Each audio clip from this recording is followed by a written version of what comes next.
Okay, welcome. Welcome. All the chats are working. Yeah, all of them are working. That's good. You know, sometimes they do love to be not working, which is always fun. Okay, today, as I said yesterday, I will play some Dark Souls. Welcome. Well, Alice. How are you doing? Thanks for the follow, by the way. I saw your comment. Oh, my controller is off. Can you please? Oh, right, I forgot. I was like, why is there no sound of the game? But I muted it. I just need to find it. There we go. That's nice to hear. Whoa, now it's loud on my ears at least. So let me set everything up. Okay, perfect. We can start now. Just a reminder, last time I played I was a bit too giddy. So I was like, you know, let's try out this weapon. And I did, besides the Asylum Demon, I already did the Capra Demon. Because, you know, he's weak. And bullying the weak is always fun. You know, usually, what I mean usually, I feel like it's something you should expect. Like more people to be in IT, because it's a lot of technology that you use to set everything up. Most people are very clueless, from what I've gathered. Strange enough.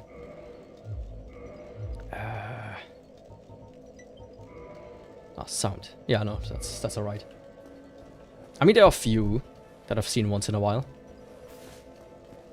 But some of them also follow stereotypes, which are a bit of just weird people altogether. So I don't necessarily want to mention them. But there are not many. Though I would expect it usually. Oh, hell yeah. That's damage. I mean, today is gonna be another short run, I would probably assume. You've never played Dark Souls before, but you've seen it quite a bit.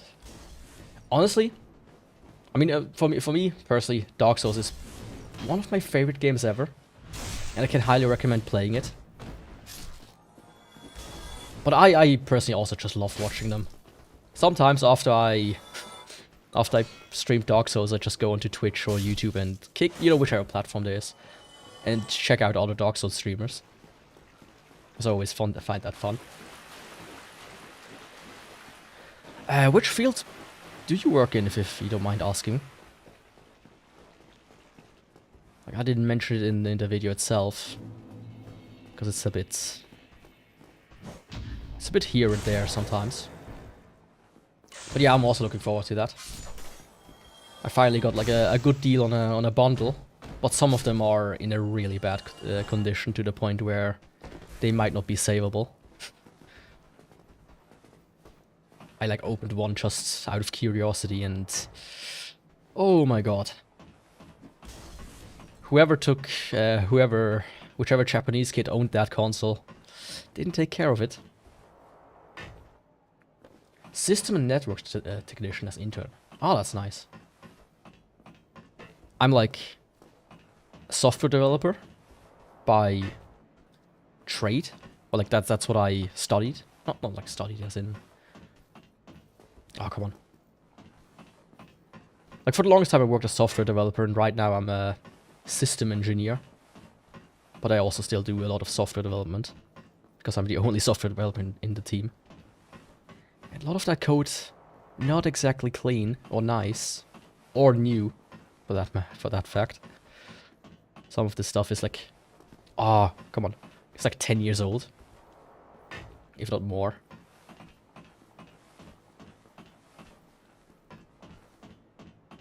AI system engineer, that's interesting.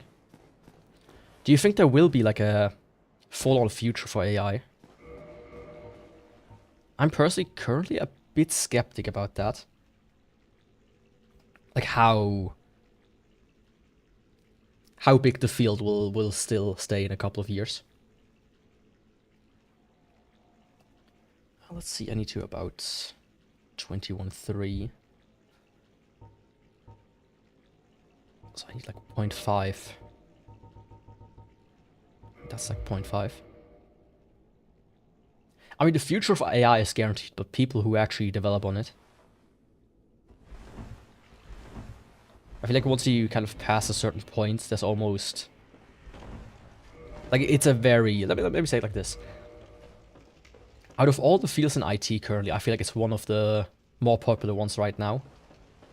To the point where in a couple of years you might just have an abundance of people who work in it, compared to other fields.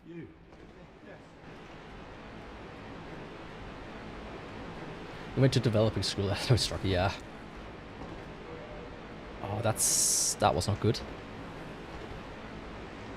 Whee!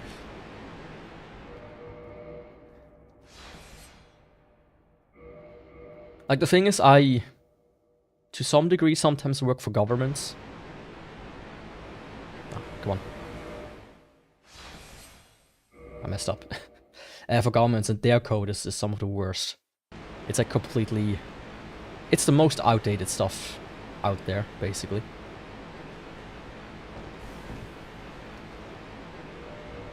Yeah, I think there's no salvaging that.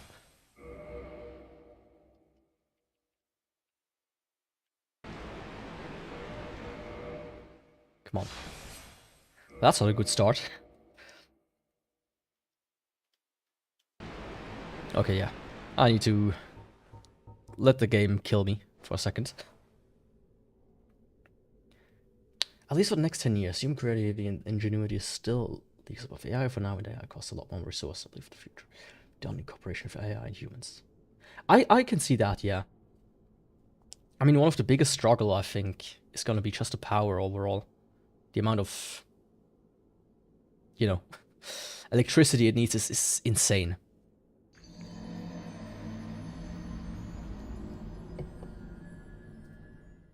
I think it's even more than like crypto was a couple of years ago.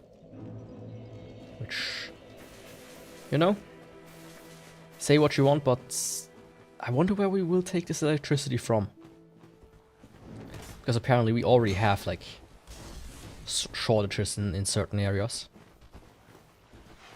But hey. I mean, the funniest thing when it comes to AI is that one company that was just Indians who... I already opened the doorway, didn't I? Could have just went this way. It was just like a couple hundred Indians who answered the questions. Instead of actual AI. And they got like millions of funding from like a Microsoft and such places.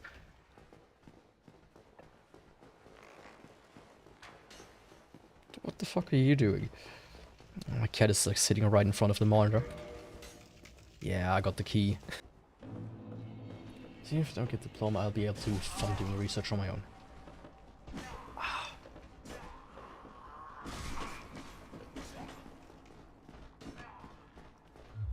Okay, that was like a little outage. Let's hope this doesn't happen again. Let me quickly... Can you please get out of the way here?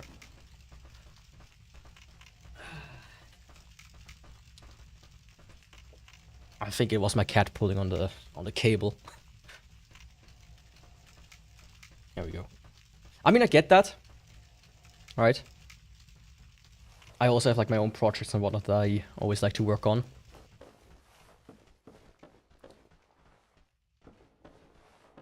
But you have, you know, you do need that money. You do need that bread sometimes. I should be back any second now. Let me just type in chat.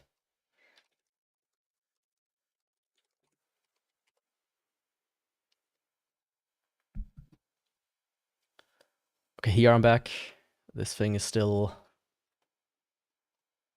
saying it's a little bit iffy. Come on.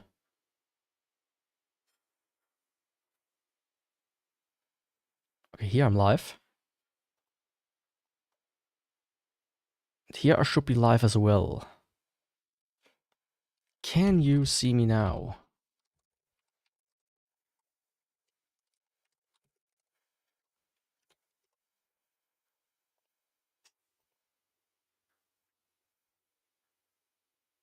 And this is live again, okay.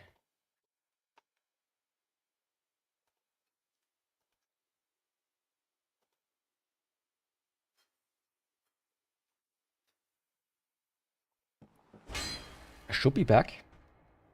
My cat pulled out the cable from the back of the PC, like ever so slightly. Offline.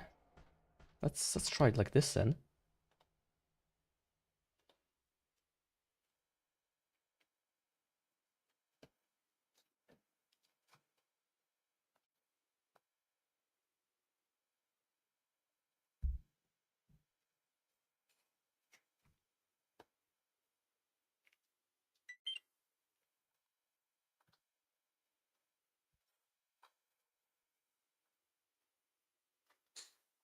Okay, I'm back now.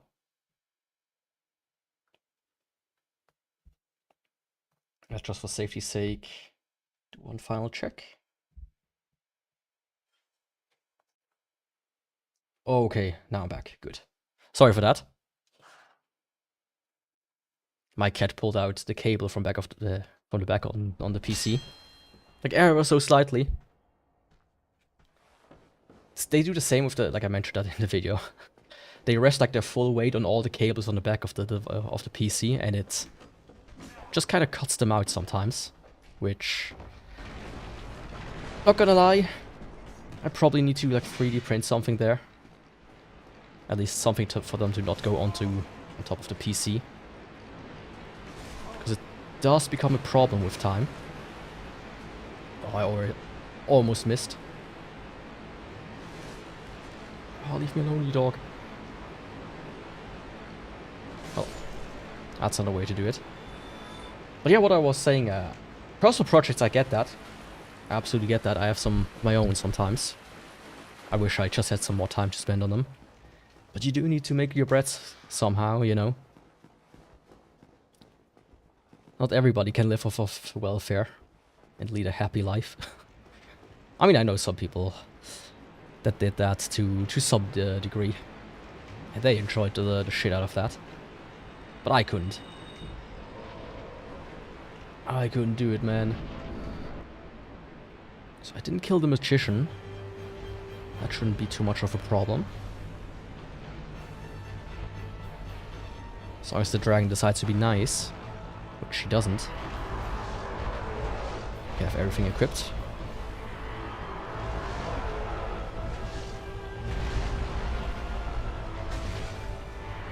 I was watching some Overlord clips yesterday.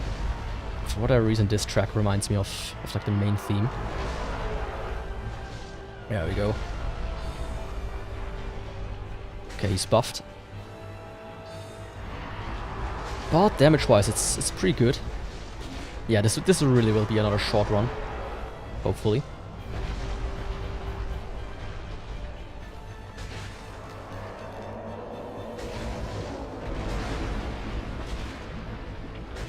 I'll be working in IT still. That's exactly what I'm doing. This internship.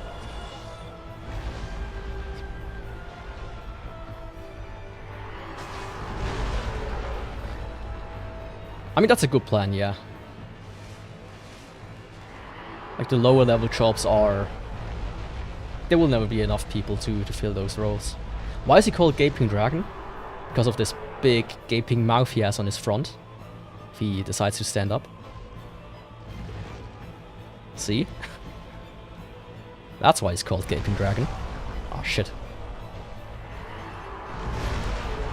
Ah. That wasn't a death I intended to do. Well, getting back to him should be quick enough, and this time he should die much faster. Yeah, that's why bro is called Gaping Dragon. What do you mean, no thanks? Wouldn't you? You know, I would. Every hole is a goal, after all. That good old I mean, how would you say it?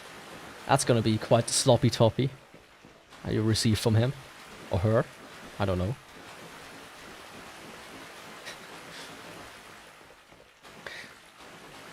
I mean, I think you could crush me with those teeth, but... You know, no risk, no fun. That's how life should work. Most of the times, at least. Some risk can be averted. And I usually avert those risks in the best way possible. At least in Dark Souls. By skipping half the game. At least these days. It's like when you have like 500 hours in a game, or more. You kinda play differently than you did originally. That's for sure. It's a giant rat. Yeah, this time he's gonna go down. I don't have a Discord server. I only have like a Discord account. I'm not too much Discord user personally. I just have it in case somebody needs to communicate with me. Like managing a server is like, ugh. I did at one point with like a buddy. But that was a pain in the ass, especially when it got... Like the second it got a little bit popular, the amount of people that came in to just spam pornography was outrageous. And not even, you know, normal stuff. Then you have like all the bots and whatnot that you need to install and plugins that people want.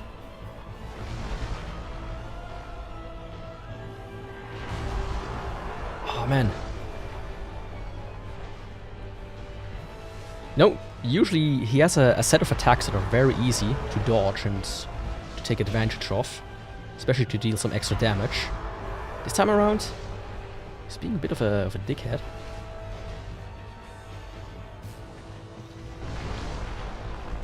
Maybe because I am the king. But you know, I could maybe make one at one point. If there's like enough desire from enough people. So that I can delegate it to somebody else. Oh, fuck off.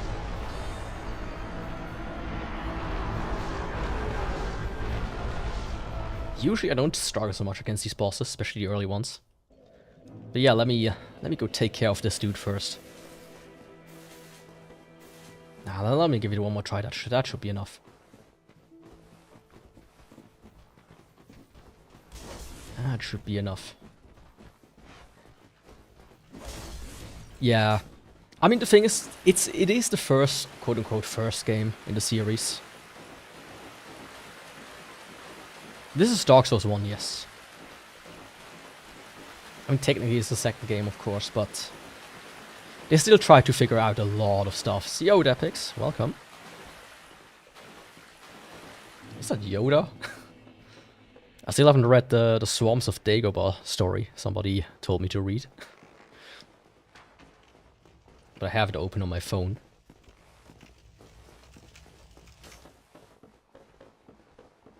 My favorite FromSoft game? This one. The first one is just... It's incomparable. It honestly is. There's like... They tried a lot of cool stuff with Dark Souls 2. They kind of perfected the gameplay in 3 and Bloodborne. But they never got... They never recaptured the connectivity of the world as they did in the first one. And the worst one I would say, personally, is... It's like hard to say if it's the worst one. It's either Enchanted Arms, like the ones I played so far, or the first Kingsfield. I haven't played that many. Maybe Sekiro as well is like very low on my list. I hated Sekiro. Well, not hated, I just thought it's like very... How should I say? It does some things very strangely.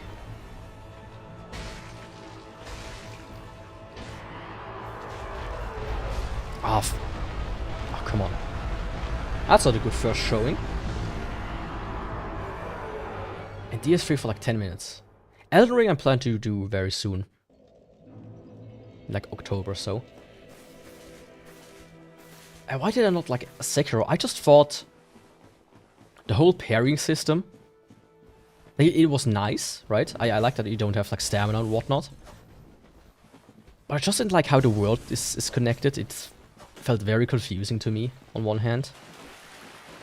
That's like the one thing that's already kind of struck me out. But then you had like some bosses that were just ridiculous in their execution. To the point where you had to just memorize... Not even memorize, you just kind of had to... Yeah, like you had to memorize the moves to a point that felt not organic. And then they repeated them like 3 or 4 times, some of them. Which is always something I don't like. I mean, I haven't looked too much into the lore, but the game, it's more gameplay-wise. Like, come on. Let me finally beat this boss and show my actual skill. Like the last boss, I was ready to give up. Let me say it like that. I was actually ready to give up by the last boss. Like when the first one I was really annoyed by was Owl. Like the second one, the second time you fight against him. I couldn't beat him. I really couldn't. And then I play, what was his name? Ishin?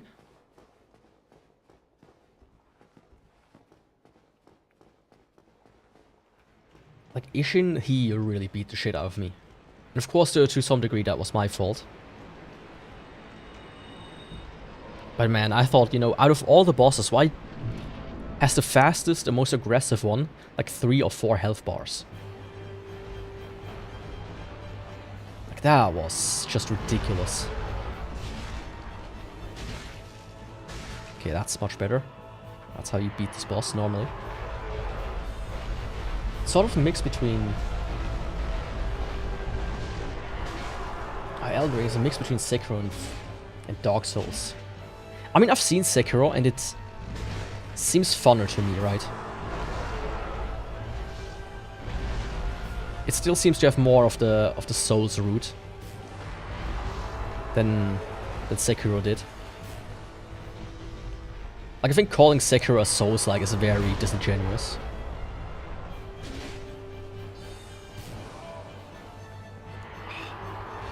Fucking magician. I mean, the only thing that I'm really scared about when it comes to Elden Ring is how potentially repetitive it is. I've heard from some people it's like not that bad if you just focus on the main story. But I've also heard that the dungeons can be very, very repetitive.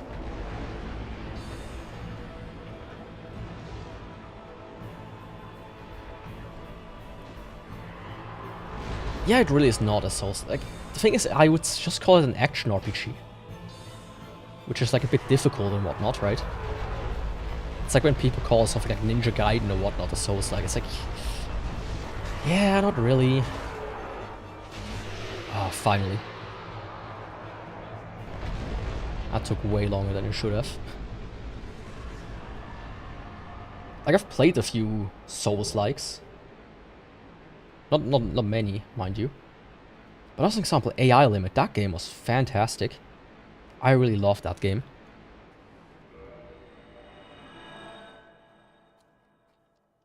But I feel like many games that just have the Souls-like moniker just started with the hype. And that was all there was to it. Does this guy sit here? Sometimes he likes to just sit around. I mean, let me also do just the regular path today a little bit. And go for the Taurus Demon next. Man, I hate how much these guys jump. Especially in... At least this guy's fun when he jumps. But yeah, the other bosses shouldn't have too much leeway against me. Trust and believe, I'd say. The rest should all be first try, let's be honest here, because I'm a god gamer at Dark Souls. But yeah, I'm still looking forward to Elden Ring. It is the most popular one as well, so I want to see what the hype is about at least.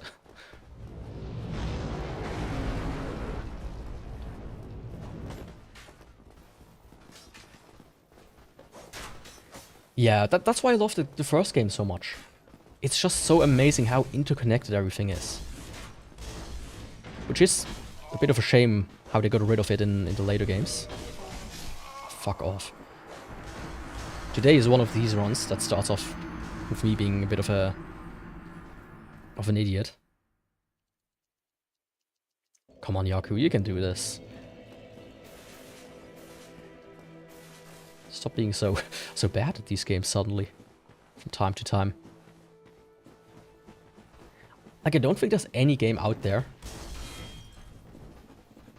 like that isn't just straight up a like open world game. Even most games that say they are open world kind of don't have this extreme interconnectivity. Like most have like loading screens even when you like enter other areas and whatnot. You don't have that in Dark Souls. Except when you like teleport the 1 or 2 times where it exists.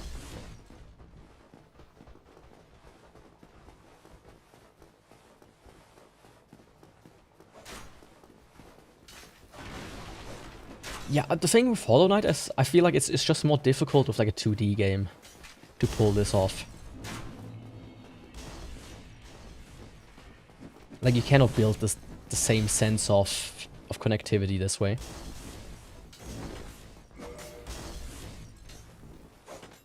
But I would also say, you know, Hollow Knight is a Metroidvania first and a Dark Souls like a Souls-like.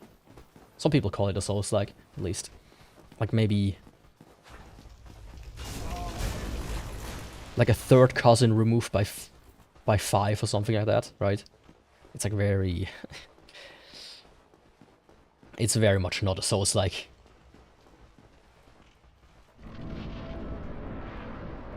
I feel like Kingsfield at some point did it very nice as well. But at that point you just kind of say, oh yeah, it's an open world game. You don't have like this looking around and you can see all the areas that you will be reaching at some point. That's like the biggest thing. Maybe like Breath of the Wild did that to some degree. Like, oh yeah, you will be there, where the first bell is, and you fight the gargoyles. On this bridge there will be a dragon. Up there is Anor Londo.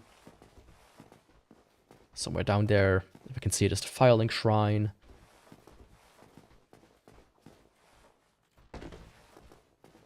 Yeah, it really is. But I am looking forward to Silksong. I was not aware that it is about to come out this soon, though. I thought it's gonna be like, yo, they finally announced it. See you in a year or so, maybe. If even. No, it's, I think, 11 days.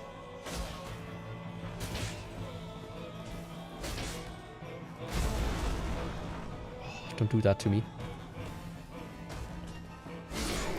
There we go.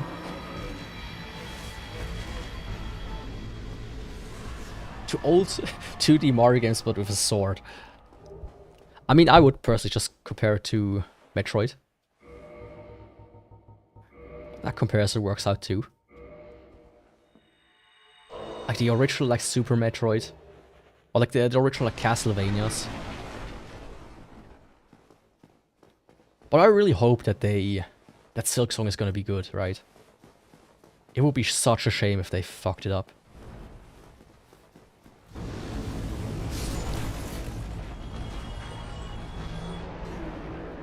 That would be pure shame. Yeah, I'm gonna play that game first. There. Yeah, that's more like it. I mean, it's literally Metroidvania. But man, imagine Mario with a sword. It's kind of weird that they haven't done that yet. You know? Come on, dragon.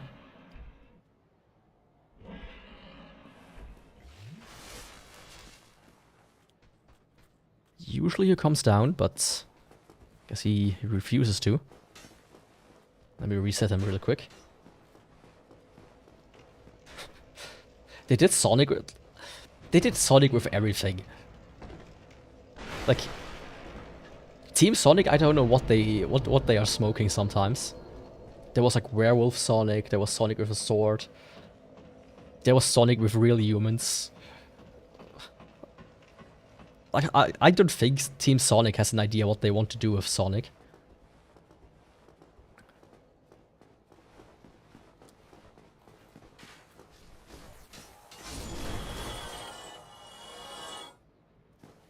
I mean, wasn't there Mario and Rabbids where they had like some weird like Nerf guns, at the very least? But yeah, other than that, I think you're right. I mean, they do wield some weapons of mass destruction in Mario Kart sometimes. With the blue shells. But yeah, Nintendo really wants to keep that family-friendly image.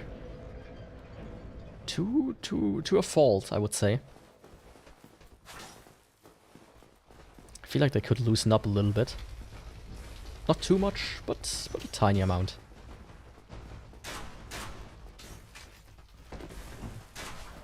Okay, let's go, finally. Now it's time for more bosses.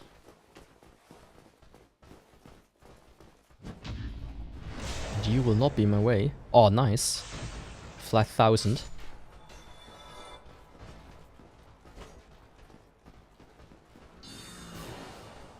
Oh, that is hard to say.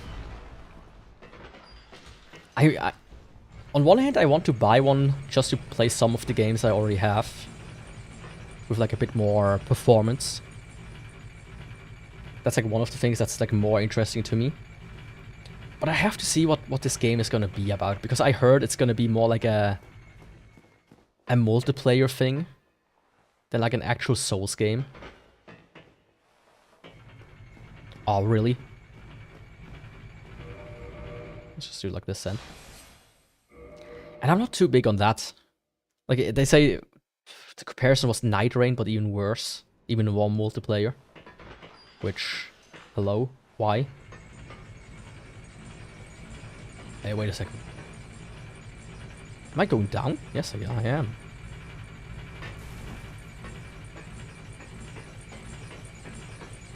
But yeah, I'm not gonna buy a Switch 2 just for one specific game. Currently, I don't trust Nintendo. Let me say it like that. Especially with like the key cards, it's like come on. What kind of bullshit is that?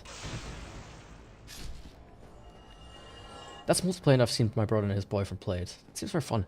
I mean, it can be fun, but sometimes you don't always want to play multiplayer, is what I'm trying to say. I like to get into these games, you know, in silence. Like, oh, I'm the only one in this dead world. Let me explore it like that. At least for a first try, I don't like to be invaded constantly and whatnot, you know. But maybe we'll see. Maybe it's gonna be a very cool game and it's worth buying the Switch for, at least used.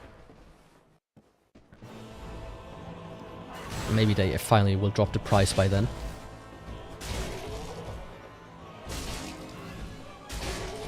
Oh, hell yeah, get stunned.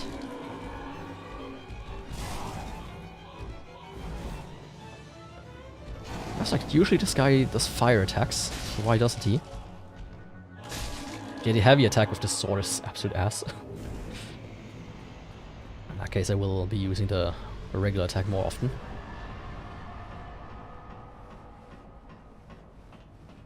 Yeah, it really is. I mean, on one hand, like the thing is with Dark Souls 2, Dark Souls 2 had probably the best multiplayer in my opinion, from the little I've played. But then focusing not too much on it being like an integral part of the game, like shoved into constantly you have to be online and whatnot. That's what makes these games at least bearable to some degree sometimes.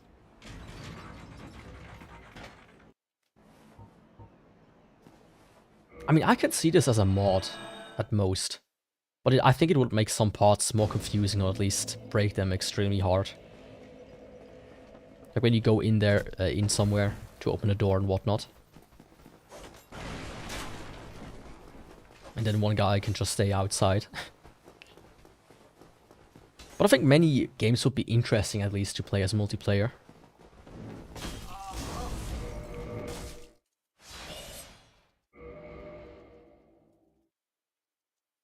But if like the entire game would be good is like another question, I would say.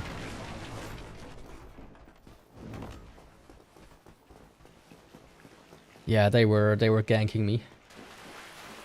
That's like the one spot when you walk backwards where you can get locked in pretty hard. There aren't many spots like that in the game, but that is one.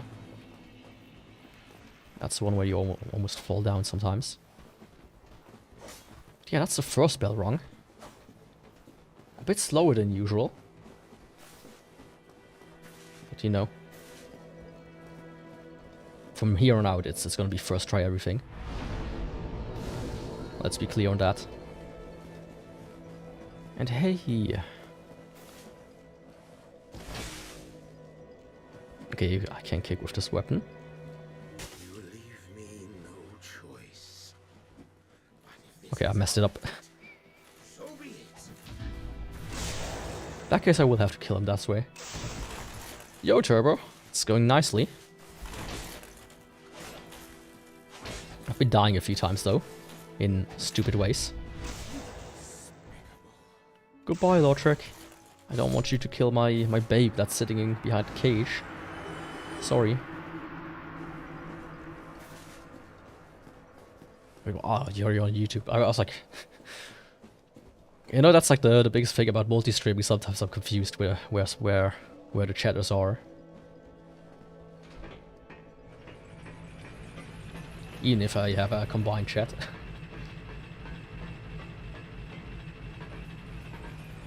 Oh, they integrated the #1 spot thing into the chat app as well. I'm not a big fan of that. Like, YouTube has that, I think TikTok has that. And that's it. It's like, it feels a bit scummy.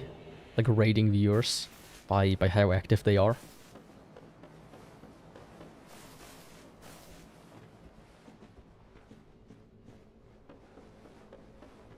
His name is Turbo. So, at least his internet name. There's another guy named Turbo on YouTube. He makes Eurobeat covers of game soundtracks and whatnot. You played and beat Dark Souls Scholar of the First Sin, it was called, right? Honestly, like, it's still an alright game, I would say. But I can recommend you to play and beat the first and second and third games. Not necessarily Demon Souls. I would say you really see the age on that one. More so than on the other ones. But Dark Souls 2 is nice in its own way. Even though I would say it's probably the worst. The second worst Dark Souls game that there is. By From Software, at least. There are some absolute ass out there when it comes to Souls-Likes.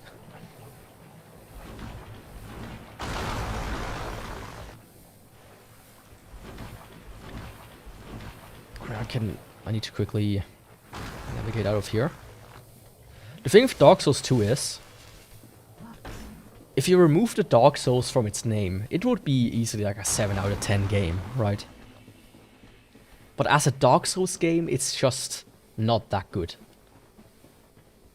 Oh, it's still alright, but it's not... It's comparatively worse than the other two, let me say it like that. And when you buy Dark Souls 3, what I did, and what I can recommend sometimes, is to check physical versions. Because I bought Dark Souls 3 physically, and it's just a CD that comes with a Steam code, so you get it for Steam. But I bought it for like $10, I think, like, and that was, at the time, like the entire thing, the Game of the Year version, with the DLC. And if I remember correctly, that was, at the time, still $5 cheaper than the lowest sale price it ever went on. So if you can't find a copy, you might be able to get a good deal if you haven't already bought it.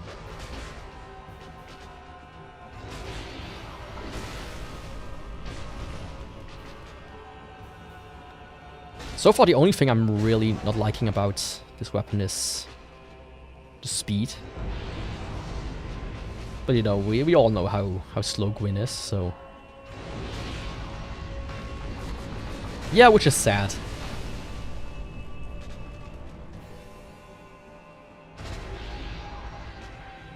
But the thing is, with the physical version for PC is just a code in a box, basically.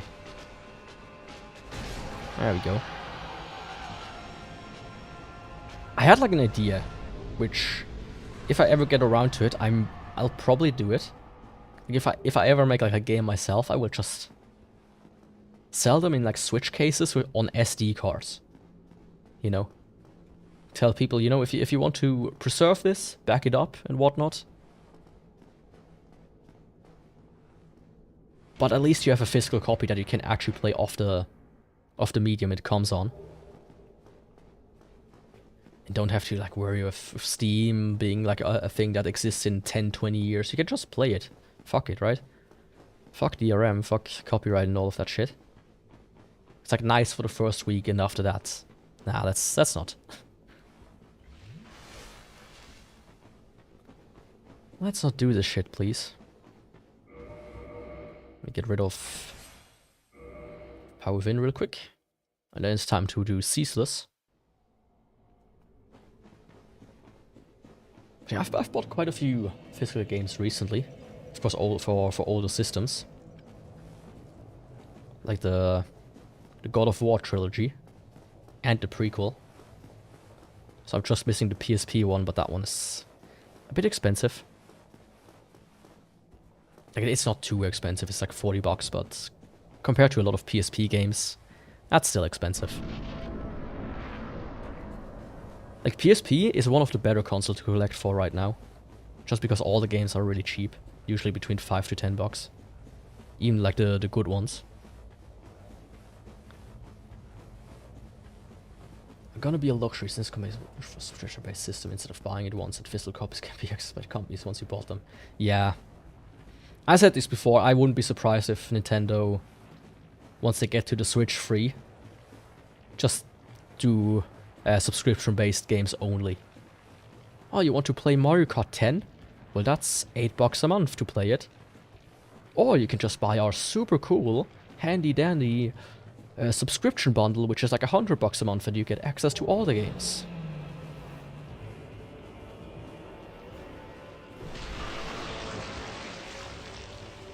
But I hope that never comes to pass. But another big problem with that is like you have like these companies like limited run games, which then they are nice as an idea, but they always have something wrong with them. Caesar's discharge, yeah. As long as you're not standing inside of his discharge, you are alright. Trust me. It's pretty hot in there. And you don't want to take off all your clothes. But he's very, very weak, as you might be able to see very soon. He does a little fun jump here, and then 1, 2, 3, 4, 5, and 6. Oh, come on. 6. And then he falls down. Goodbye. Welcome, Dusky. Yeah, new game plus 19. Of course, the game stops counting at plus 6. So it hasn't been any different since then. But yeah, run number 19 out of almost 140 in total. By the end, when I'm finally done with this. Belgorgos, Quaylog, Ceaseless.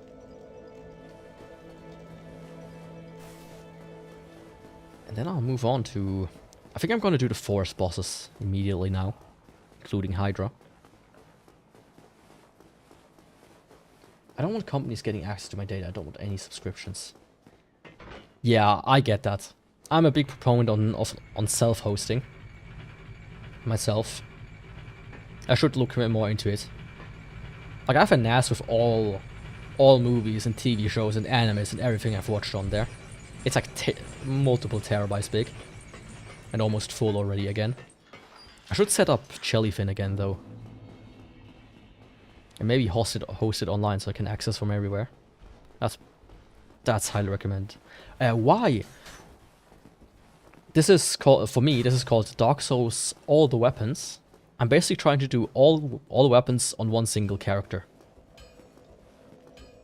Without, you know, relying on anything else besides a few... How should I say? A few bonus spells. Like the buffs and whatnot. And so far it's been pretty fun. Some of the weapons I've used have proven to be extremely fun. Like the Lucerne. Or let me see. The Lucerne was pretty fun. Gold Tracer was amazing. I mean, Uchikatana. It's always pretty good. The Grand was not that good. Moonlight Butterfly Horn is really fun. I can recommend that one. As I said, Lucerne is pretty strong. The Manus Catalyst is fantastic. But yeah. And I have a few more in my bottomless box. It comes at a cost. I had to sell my back in order to buy a barely decent enough computer for this project. The PC costs 4,000 euros. Yeah. I mean, running AI is probably the... bit of a big step up when it comes to power. But a lot of other stuff you can do with very low tier hardware, which is good. I would say even some LMMs you can run pretty decently. You can like find pre-compiled ones, I know. Just have never really checked them out myself. Oh shit. I forgot. I need something else. I think I sat down at the bonfire. Okay, I did.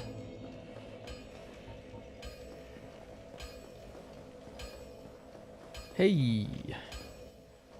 Do you perchance have a crest that you can sell me? Thank you. Oi, where are you off to? You can even run them on your phones? I mean, yeah, they are quite strong actually. I can see that.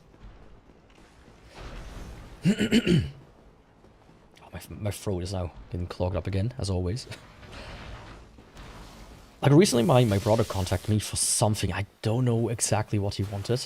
But he was like, you know, Yaku, can I borrow your... or like, can you install an LLM on your PC and run this for me?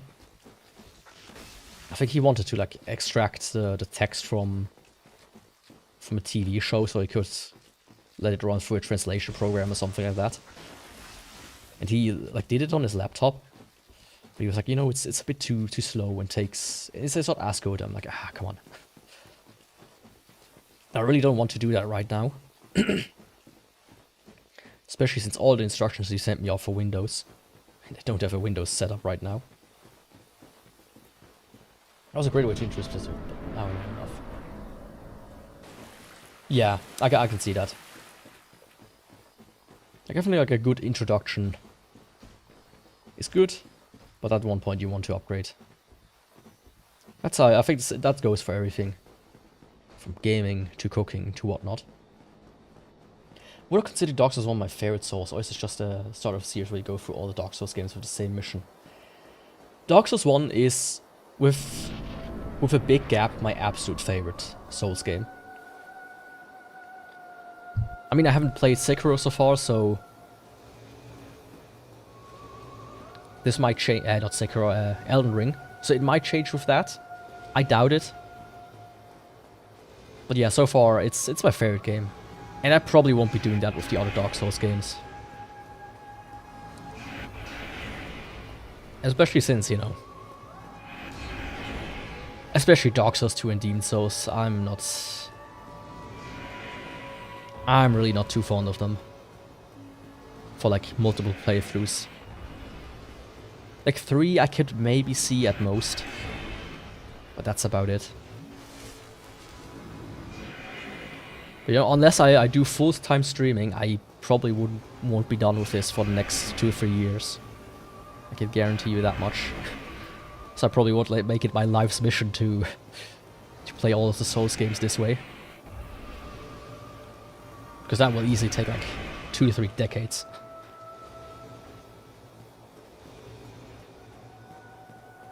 Yeah, it's one of the more boring bosses. And later on it just becomes like a regular enemy as well.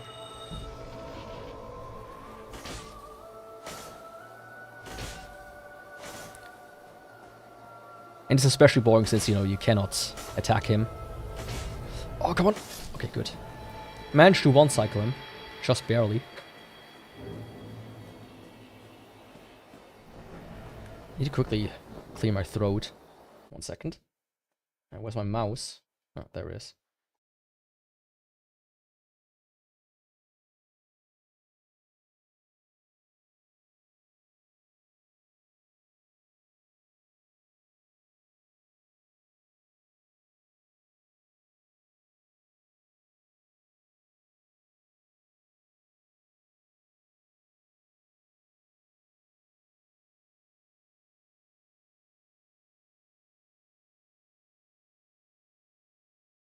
There we go. I can never pin down my favorite Souls games. I always take myself into one or the other at the top. Yeah, I can see that happening as well for me. But the thing is, like, on one hand, it's my favorite, my first Souls game. That's also a big contributor to that fact, I would say.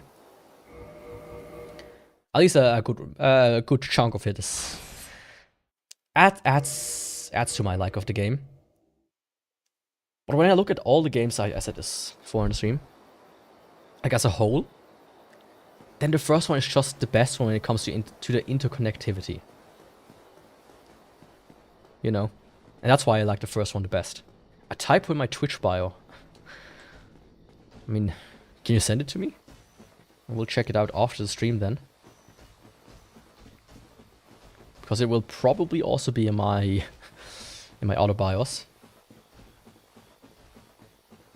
Rules are going to impute with magic and ended. Ah, okay. I see. That should be an an, not an and. Thanks for pointing that out. I don't think I've changed that description for like ever since I wrote it like a year ago.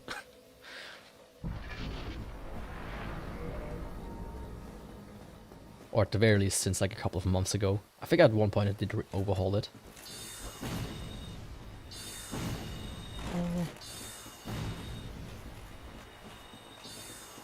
Let's quickly just run through this forest.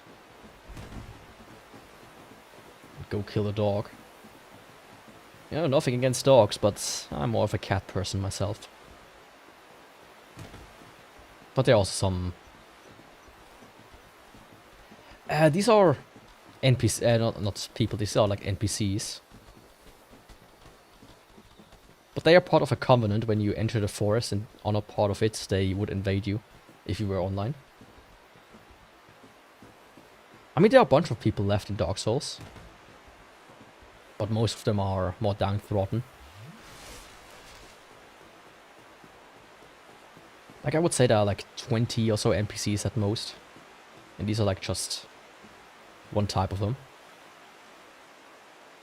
But they are very, very easy to manipulate. You can actually get them to run off a cliff. Like lore-wise. No, lore-wise it's... Damn my throat. Lore-wise, like, most people are like afflicted with a sickness or whatnot, with the dark sign. And when they die too often, they become hollow, but there are still a lot of humans around, actually. But just not in this land here, in Lordran. As an example, the Onion Knight.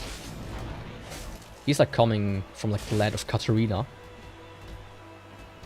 And Shiva, like, comes from the east, probably Japan. Or this version of Japan, the Souls world. Which is the world of Sekiro. Not really. It would be fun to imagine. Come on, Dora. Sif! I know you want to please your master. But that won't work with me. Good night. 2 was the first I beat, 3 was a whole experience, and then I came back to 1 much later. Each has a strong aspect and each has a unique downside. Yeah, I can see that. Yeah, I can say that. See that. The thing with 2 is, personally, it did like a lot of cool things with experimenting and whatnot. Right? But it's a really ugly game And they repeated bosses like a couple of times, which is always not too fun. It's a quantity over quality kind of thing, the second game. For me, at least.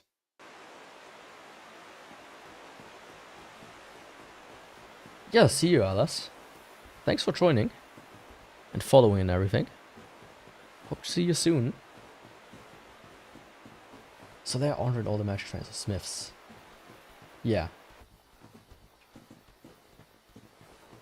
I mean, in-game there are a lot of people still around, but there's also like a lot of people outside of the country, you could say.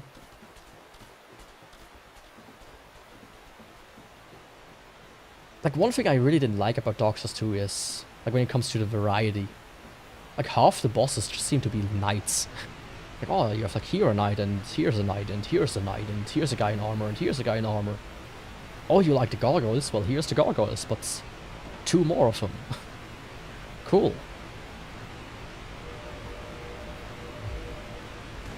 But a big thing also is, for me, is it's always so... It looks so grainy. Dark Souls 2, I mean. It looks like somebody smeared sand on top of the entire screen. Yo, Lotus. How are you doing? Welcome.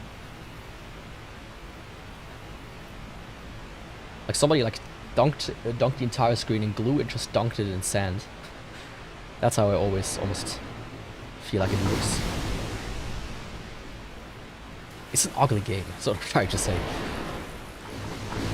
People say the first one looks ugly, but I feel like the second one... Like the first one is just old. That's why it looks bad. The second one is just an ugly game.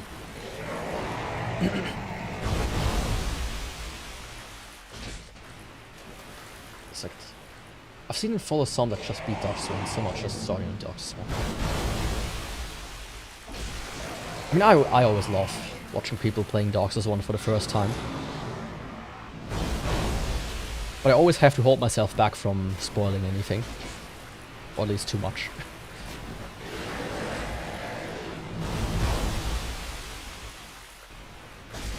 Yeah, Dark Souls 3 is a beautiful game. There's like one mod I've seen people use for Dark Souls 1. But I feel like it looks just ass. It just adds a lot of blue to the game and... You know.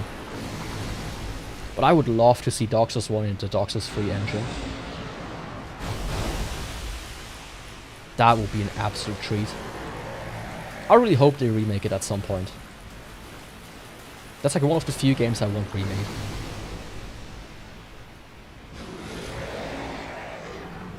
One of the very few. Ah, did I hit him? Probably not. Oh shit, I got a golem on my ass now. Ah. Stupid snake.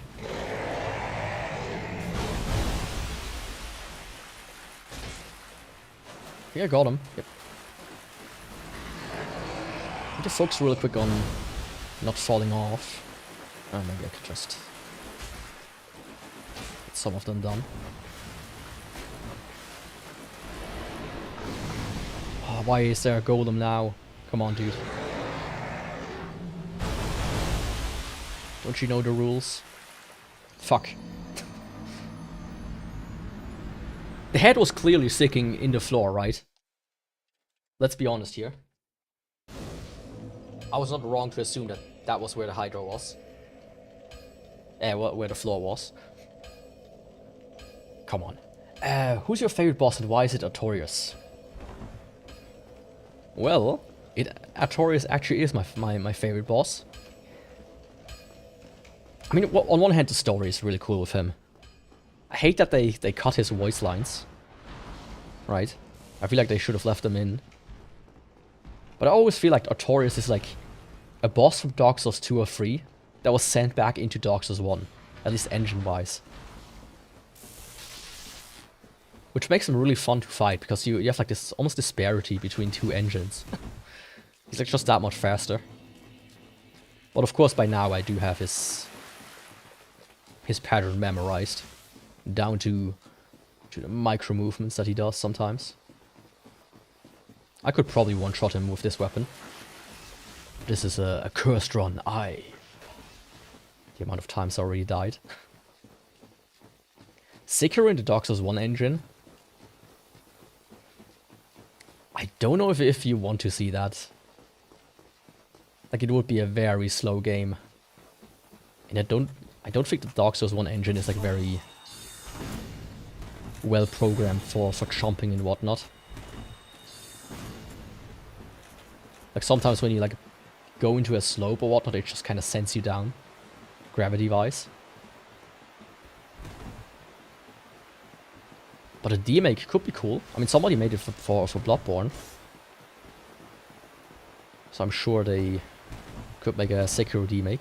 Maybe even like a 2D one, like a ninja guy almost. Yeah, Artorias is the best. The bestest boy in the land. Unlike me, who's dying the entire time. But if we go with the base game, I mean the standard answer would probably be Unseen and Smo. Like the very cheap answer. If I would go with the base game alone,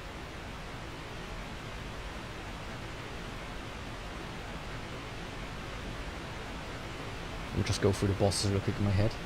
I mean, I have a list here actually, I can just check it out. I would say 4 Kings. If you go with base game, 4 Kings is probably the best boss.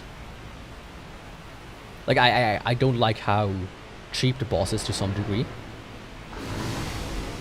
But when we talk base game, it's just such a big hurdle. It's like, it's actually, you know, this big trophy boss almost. Which makes it a really interesting one.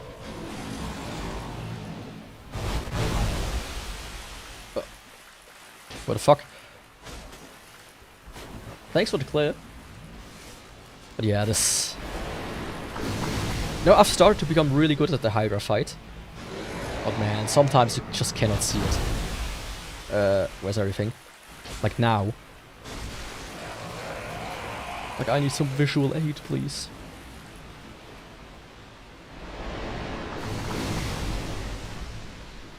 Yeah, I mean, Gwyn, from like an atmosphere standpoint, is probably one of the most amazing bosses out there. I just prefer when they have like sad music or whatnot over a really epic one. Just gives it so much more character. But you know, it does feel like entering in a home for the old and beating down senior citizens. When we talk about Gwyn.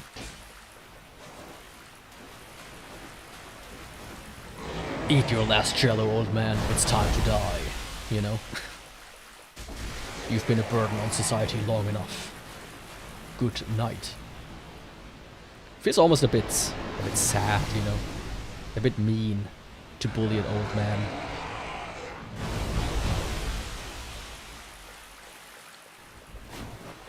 Oh, come on.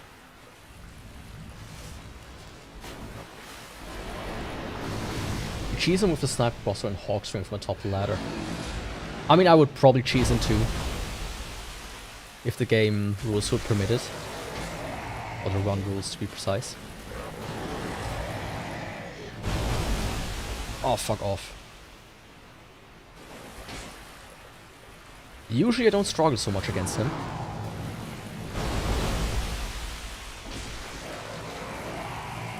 I might actually do it. No, I don't think I can kill him without hitting all the heads. That would be cool though. Let me focus real quick and I'll read all the chats I missed. Come on, big guy.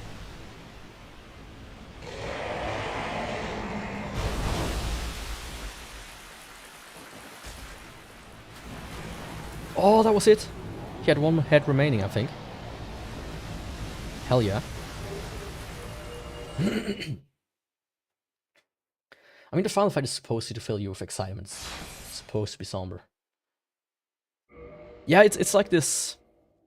I mean, lore-wise it makes sense. He's like this old, decrepit man, you know, who tried to keep the flame going. He is, pretty much. I mean, the big thing that somebody once mentioned, I think I've seen it like in the video or whatnot. Dark Souls, if all the enemies, or any of the enemies would be at their full power, they would actually be wiping the floor with you. All the enemies are crippled in some way, right? There isn't a single enemy in Dark Souls 1 that isn't afflicted with something that makes them weaker than they actually should be. Otherwise, you wouldn't have a single chance. Oh. Like, it really is like you walk into a retirement home and beat up the old people. You can't do that when they are in their prime. It's when Jake Paul fought, like, Mike Tyson. It's like, yeah, he used to be the best, but he's like a 60-year-old man now. Let's be honest here.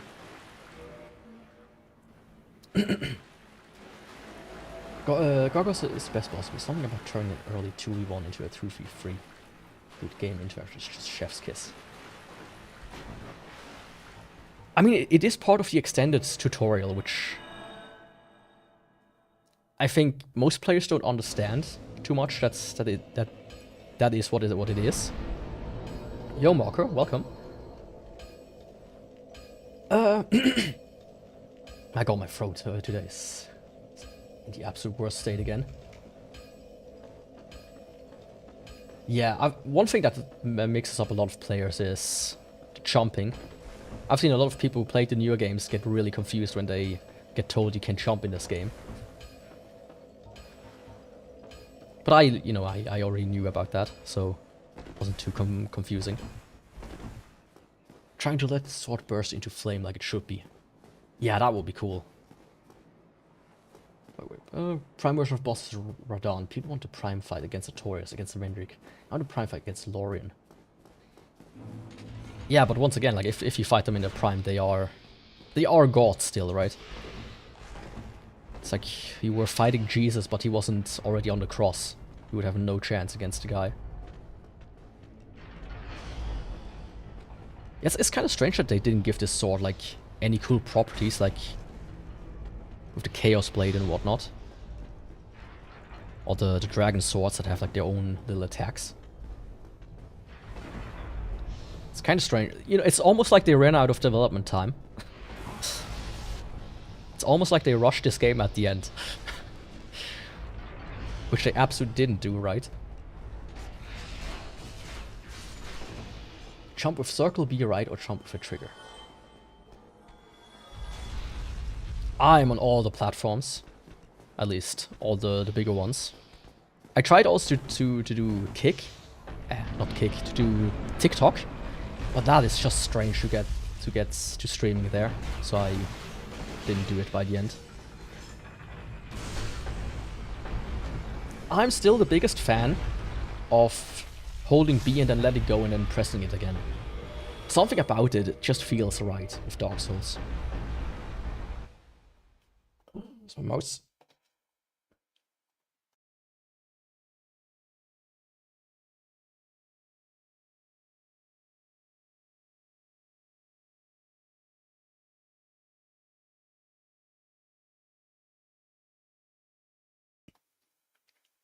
Welcome to Twitch. Are you... You're Marker, right? There we go. Had to clear my throat again. You were on the vertical stream, by the way. That's also cool. That's something new I started to set up, trying to find out if that works. And how helpful it will be with getting people to notice. At first, it's kind of good. But so far, I don't have seen much traffic from it. But you know, you are here now, so that's cool. I was waiting for the Travesty of Demon Ruins. Imagine it could have been different if they didn't run out of time. Yeah. Honestly, Isolith could have been such a cool area. But now it looks like my first modding project of just spamming a million enemies in the same area with a cloning tool. It's a travesty. Which is why I hope really that they do like a big remake of this game, like a proper remake, you know.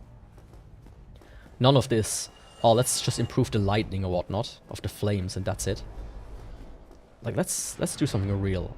Let's sit down and finish this game how it was meant to be.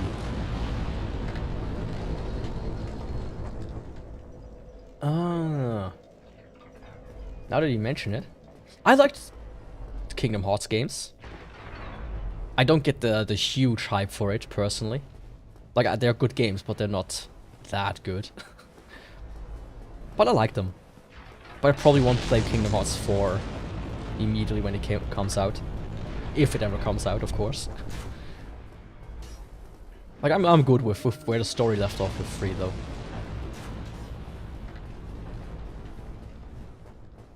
Pyromancy motives. I mean, just generally, like, the area looks so cool with all, like, the ancient ruins and whatnot. They sold this game 3 times and none of these times they finished the game properly, yeah. I mean, the whole Xbox 360 and PS3 era was just built different. That was really when, like, DLCs and microtransactions started to become a thing. What do you mean you survived that? You little rascal, you.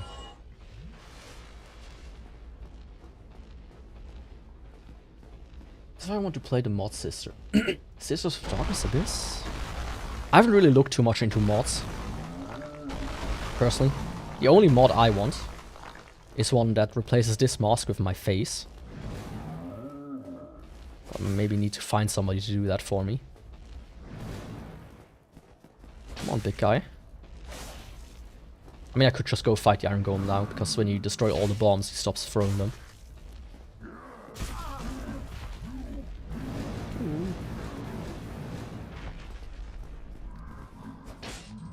Okay, he has no health left.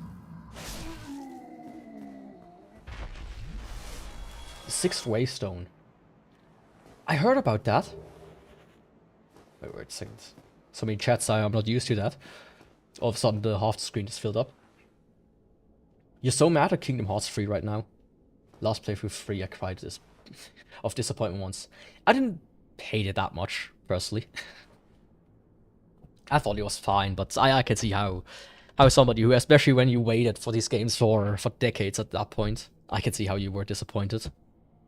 I played them relatively back to back with the PS4 ports.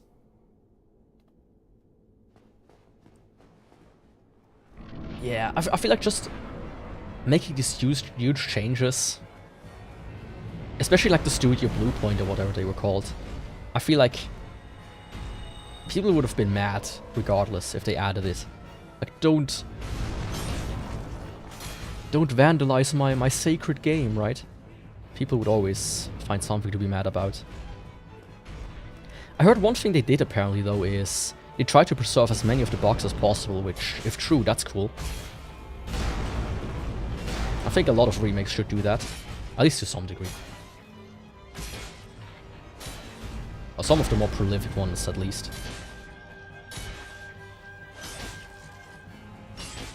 Could I check the Hydro clip? Sure. Just a second.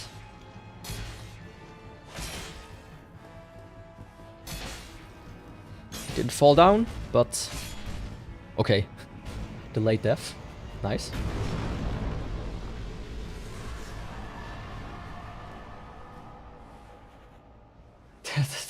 So you can watch Solo the Giant. You know, I want to spare them from the fate of watching their comrade die. The most pathetic way possible. So at least I get rid of him. Such a fake gamer. Nah. I always misremember stuff as well. Let me see.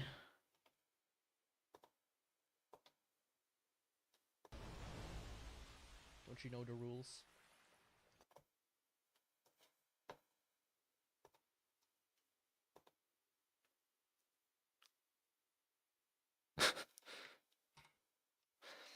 Perfectly cut off. What I'm talking expands the lore, like it talks about Sin, who would be the wife of Gwyn. Like, I've seen one of these mods for Dark Souls 1 that's, like, huge, but had, like, a controversy recently. Is that what the one you mean? Where they, like, really expanded on it? Changed a lot of stuff as well. Ashes of Ariandel? No, that's a DLC. But I think I know the one what you mean. It was huge and got nothing. Yeah, I can see that. I mean, you know, not all golems can be like me. Can talk and beat Dark Souls in a relatively short time. Yeah, he can also yeet you off the building, that's for sure. And if you crit out fast enough, you actually respawn on the geometry downstairs, funny enough.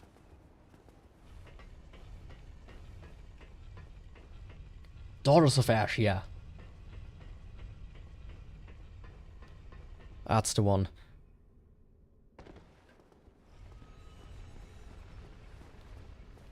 I mean, the coolest mod that probably came out recently is the co-op mod. I think that's something a lot of people wanted for a long time now.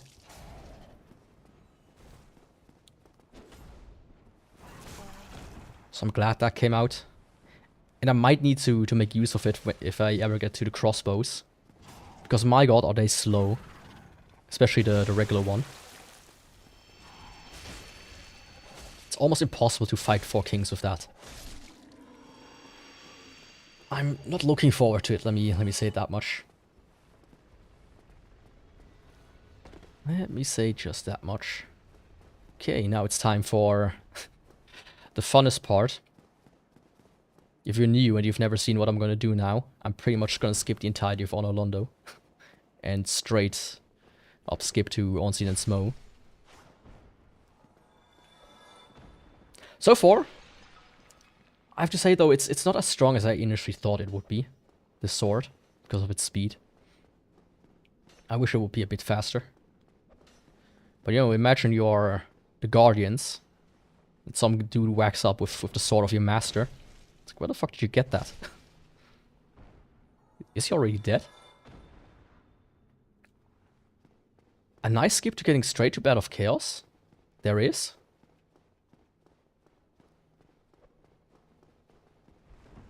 Oh, what was that, dude? Do you have a link to that? Or is it like one of these quote-unquote fake skips that some people upload from time to time?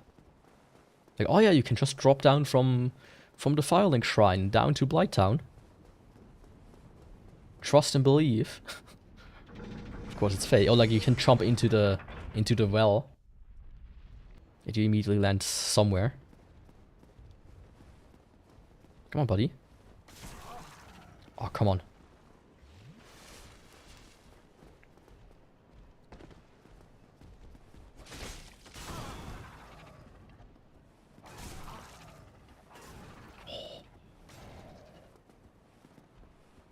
Usually I can just kill him regularly. Oh, okay. I think I know which one you mean. The one where you fall down and then you do a plunge attack. And you hit the fire sage. Yeah, I think I know which one you mean. That one is only the original Dark Souls. As far as I know. That one doesn't work in the remaster. It's one of the few glitches that is exclusive. Like the ladder glitch as well. At least I tried it once. And I couldn't get even one leg into the elevator itself. So yeah, I think it is limited to the first game. But you know, just some of the glitches that work better in the remaster, like meme rolling, that alone already makes the remaster funner for me. Or more playable, I would say.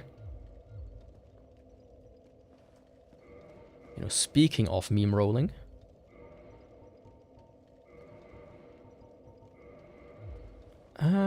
Actually I don't need this. Come on, where are you? I should clean up here again. That should be enough, right? Yeah, it should be. Yeah, I mean, having done 20 runs, you do tend to level up a little bit. I think I'm pretty well spread out, right? At this point, the only thing that really matters will be intelligence to level 999. Because other than that, there's really nothing more you can do. Maybe a little bit more health.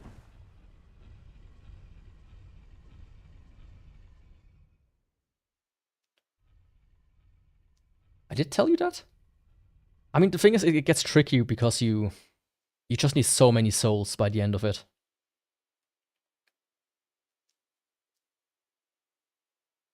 So every level costs like that much more. Like right now, a level costs like 600k, which is... I can maybe make like 1 million or 1.5 million per run at most.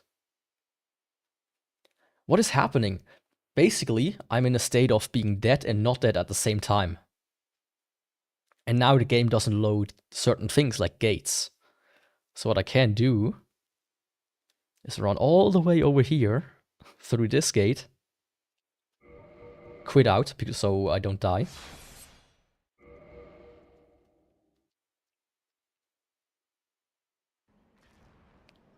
And bam. I skipped the archers.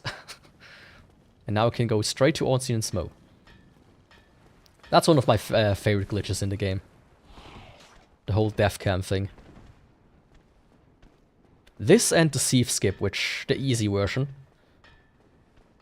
Those are probably the best skips in the game. Without a doubt. I never cease to amaze me. Amaze you. Yeah, like if you watch a full run of mine, it's been shaved down pretty well, I would say. Like it's not speedrun tier. Maybe speedruns back in 2015 or something. But it's still very cut down. Like I'm almost cut down. Hello, don't do that to me, please. That was close. Like the last run took me 3 hours to complete. Compared to my first Souls run, which was 50 hours.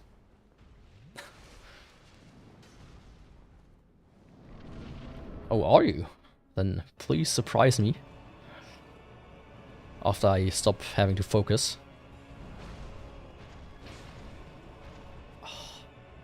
He's dancing around again. What the fuck just happened? Did both of them hit me at the same time? Yeah. You managed to convince a guy to play Dark Souls 2. Okay, that is... And he liked it so much, the guy that told him not to play played it himself. Oh. That is certainly a feat. I probably wouldn't be able to do that because I would tell people it's an ugly game. Don't play it. Or at most I could tell people to not like it, hate it as much. But yeah, that is something that you get into the history books with. Let's be honest here. Yeah, that was a stupid death. But now the doors are open and can no longer stop me.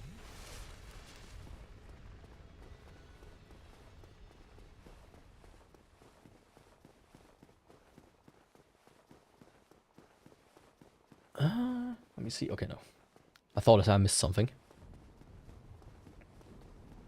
It's a comically hard and badly game, but the cutscene in this scenery is so beautiful. Yeah, Majula is the best hub world in the entire Souls series. But then you have like the Black Gulch or whatever it was called, with the poison spitting statues, which is... It's just dark and green.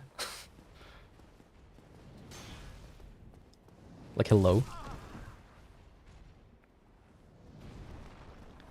Very, very beautiful area. Let me say it like this. Dark Souls 2 has the biggest contrast when it comes to everything. It has the Iron Keep as well, which is an ugly area, but as you said, Heights Flame is also beautiful. The other games are more consistent in that sense. Like, I think I think Arno Londo will not be beaten the first time you arrive on in the cutscene. That's like unbeatable. There's nothing like it in any game almost. At least not that I can remember. Okay, let's go. Another fight.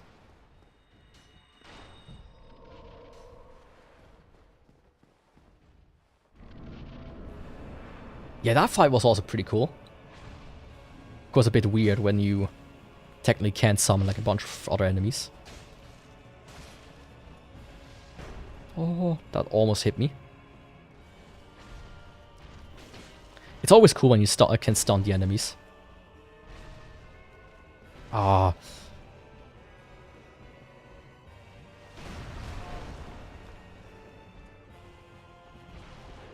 Okay. Let me reposition myself. There we go. Like, it has its charms, Dark Souls 2. But I never... Like, here's the thing, there's like one very specific spot in Dark Souls 2 that I always quit at. It's right after you beat the chariot. At that point, I always forget where the fuck you have to go. And I lose interest.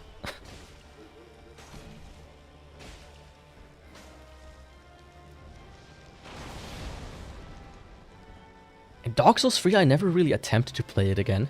After the first, like, 1 or 2 playthroughs.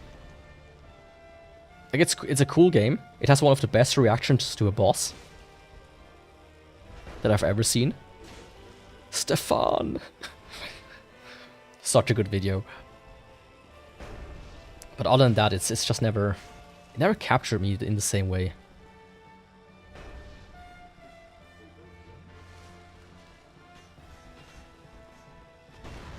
Yeah, when you can like get their AI to not completely activate when you do a certain glitch. So you can kind of run up to them and hit them, but they will activate with time. So they're not fully immune to it. Thanks for stopping by, Dusky. It was certainly fun. Oh, come on. There we go. Smo out. And I got the elevator without having to wait. Very nice. That's how you play this game. I think there are a few of these cheeses in the game as well. The way for the old Iron King is a Theo Dream nightmare. You have to pay to get there. Also skeletons with no lore. Fat lizards or something. Yeah. Honestly, Dark Souls 2 has the best DLCs. Though. Like, it's kind of strange to me that they never made more, right? All the Souls games besides 2 have like only one DLC. Which was always strange to me. Like, why don't they make more? Why aren't there like 5 DLCs for Dark Souls 3? Like, what's going on?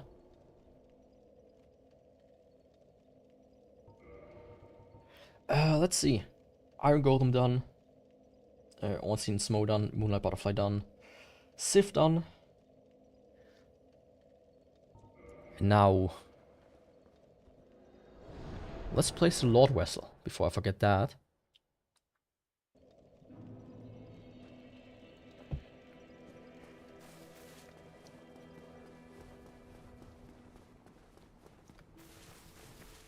Dark Souls 3 has 2D. Oh, right. Yeah, you're right. I always forget the other DLC for 3. I always just think of Ring City. I'm like, oh yeah, Ring City is the only DLC. But no, there's like the one with the painting. You're right, with Sis Friede.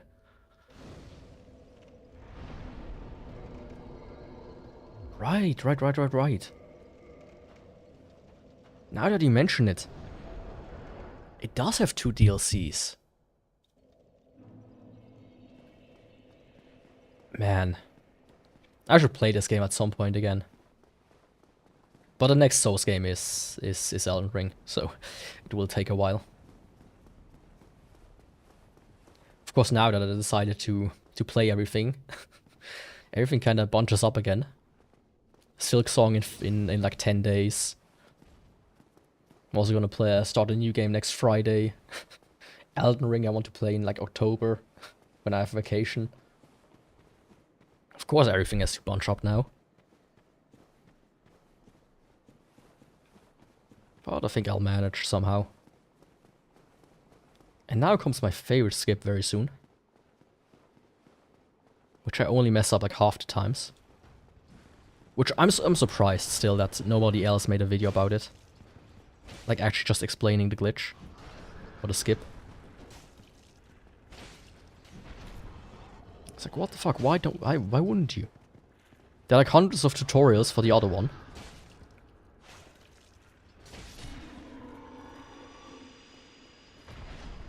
I kinda mix it into once, so you get into one and then the other. Yeah.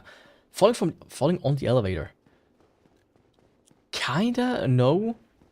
Like the one that most people know is the one where you go to the top, right? And then you roll onto the railings. What I do is I basically teleport on top of the railings already. And it's much easier than the other glitch. Oh, I don't want to die to this pig again.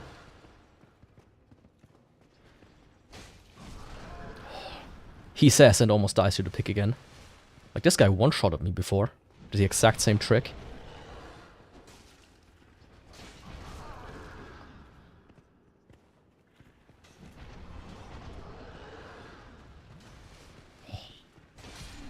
Finally. Like I just need to kill the golem. Species? Like enemies or different versions of enemies? Like I remember there's like this one video that one guy did. Which is like really cool in a way that this exists. Where you can like lure a pig to a certain spot and it will dig out a weapon for you. I think that's a really cool thing. Like giants, gnomes, dwarves, cat people, black people, yeah. Ah, you're right, they do have quite a lot of more like humanoid species as well. I like the giants in Dark Souls 2 as well. More so than in the first one.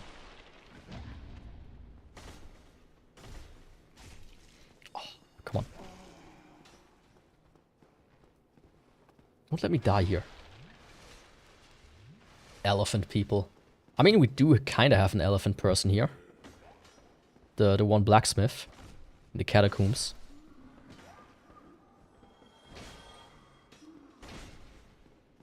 You could also say he's an undead. No, which species are you if you are a skeleton? Are you the species you were originally from, or are you now an undead, just a separate entity in its entirety? Right? The Cthulhu skeleton with the bone beard? Yeah, that one. Isn't he like a... Doesn't he also have tusks or something? Or am I misremembering something there?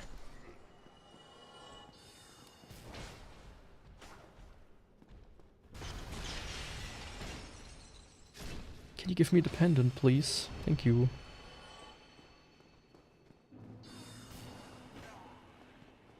I mean, I haven't seen the guy in a long time, since I never stopped by him. I only needed him for the hammer at one point.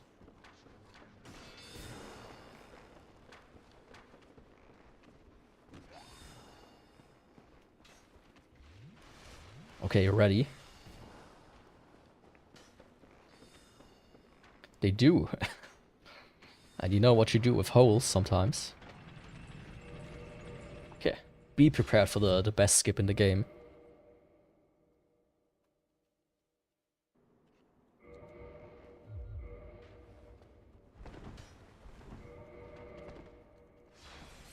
I might have been too slow. No, I was too slow. Shit. People believe Cyclops because of Mammoth having a skull with one hole. I find all of his Photoshop pictures of like giants that supposedly exist, like the Nephilim that people always say. I find they are funny. And one man, you know, can't believe. They can't believe. Yeah, this time I'm gonna be a little bit faster. And then it should work perfectly. Oh, fuck off. I hate how the menuing... What's going on? Ah. I was like, what? No, what? Huh? Ah! Oh my god. Help! Oh my god. I accidentally switched the direction of the stick.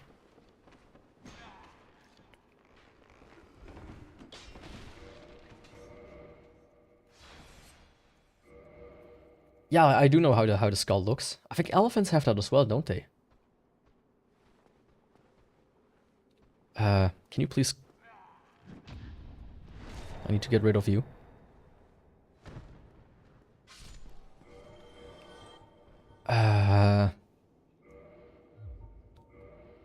There we go.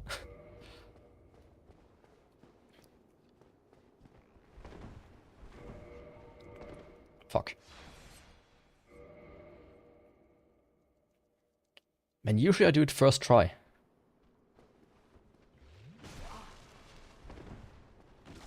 Because I'm usually just good like that.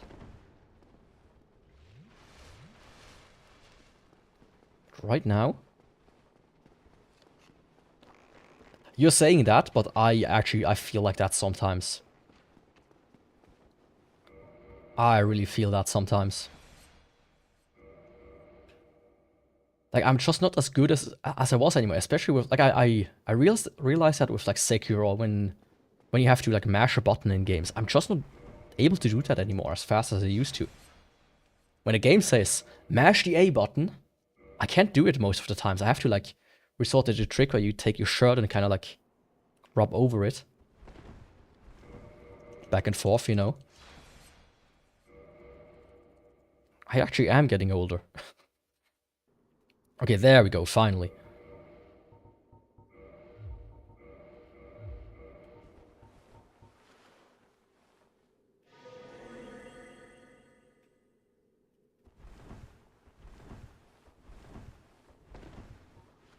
It only took like half an hour.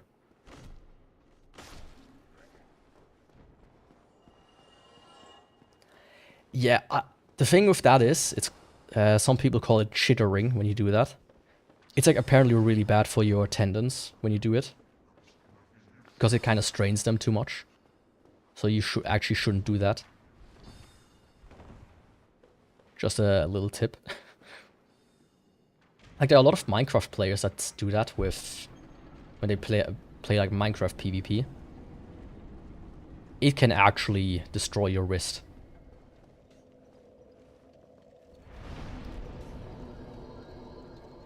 Well, not chitter.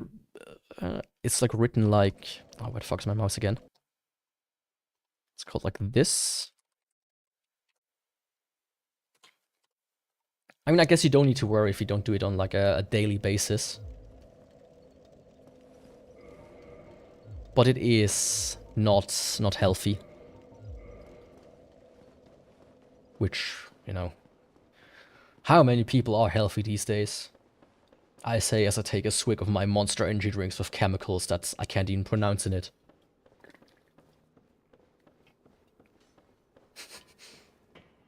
Right. But yeah, I just heard that somewhere that it is kinda bad for you. But I do the same. Or at least I used to do the same. As I said, these days I take like my shirt, and you do like the thing where you like go back and forth over the button. And because you have a shirt on top of your finger, you have like no, or like not as much resistance. So you just kind of go over it really fast.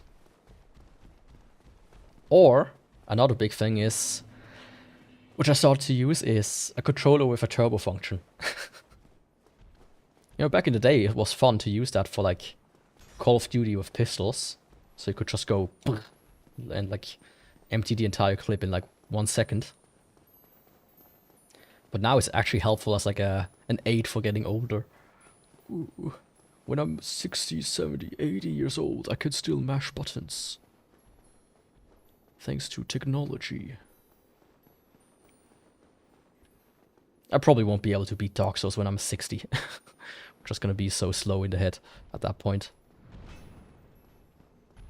Like, I don't even use TikTok myself, and I feel like my brain is turned to mush just by the content that's out there sometimes. But I don't see many medical valid things. I mean, yeah. The internet is not exactly good at providing you with medical assistance. I mean, type any symptoms into Google and half the answers are, oh yeah, you got cancer. You're about to die. You will die tomorrow. Don't even bother at this point. Oh, come on. Please. No clams in the arena.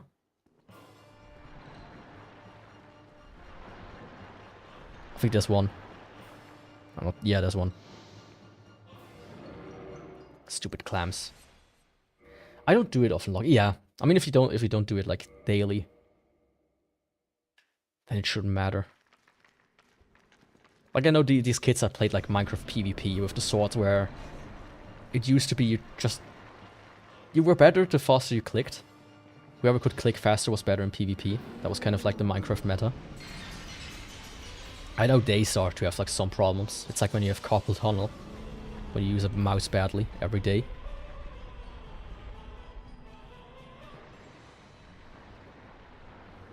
Ah, that sucks. It could also be me if it's the stream that lags. Because I did have problems earlier with my cat pulling out the cable.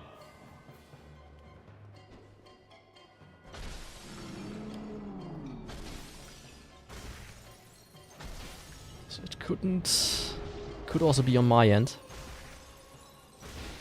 If it is, I hope it resolves itself soon.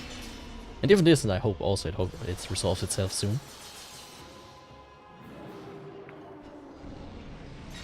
Come on.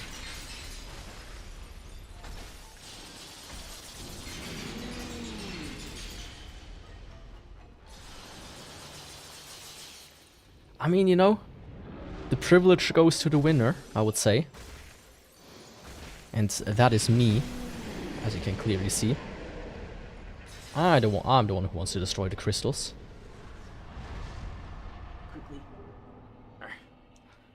My cat wants to go into the PC again. There we go, that's how quickly you defeat Thief. And skip his entire area. Who should I do next?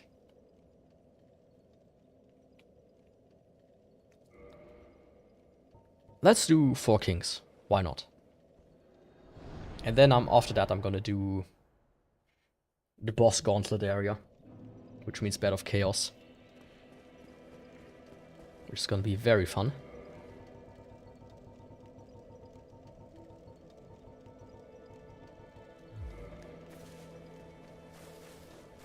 Don't have enough souls to level up still. So it would be better if I do easier ones.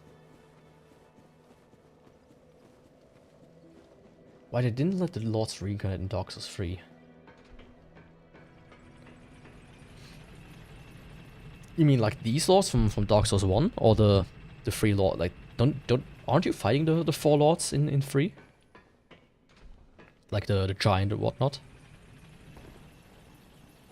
I mean, it's been a while, to be honest. So I don't remember all the bosses.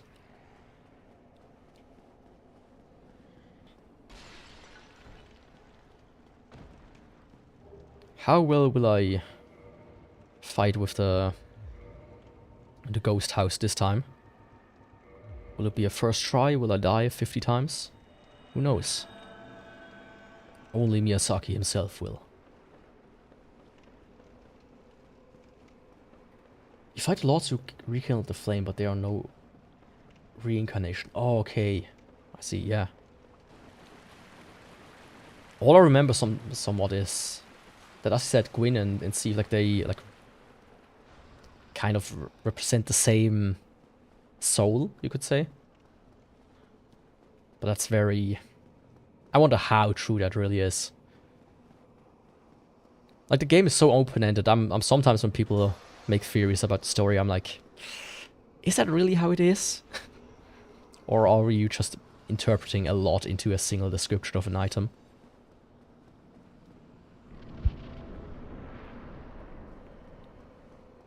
Okay, ladder deployed.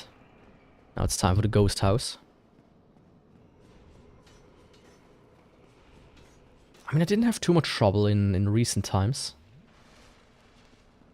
So let's just hope this continues.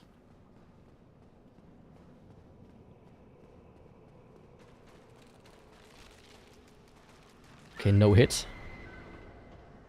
That's already good. That one missed. That one missed. Ah, that one hit me. That one hit me. Okay, I give it a 7 out of 10. Green Reacon in the Old Iron King and then into the Soul of Cinder. Wasn't the Soul of Cinder meant to be like an accumulation of all the people that, you know, beat the different Dark Souls games over time? And not just Gwyn himself?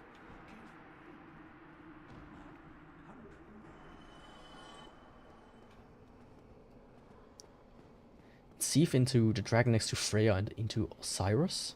The one with the baby? Is that Osiris?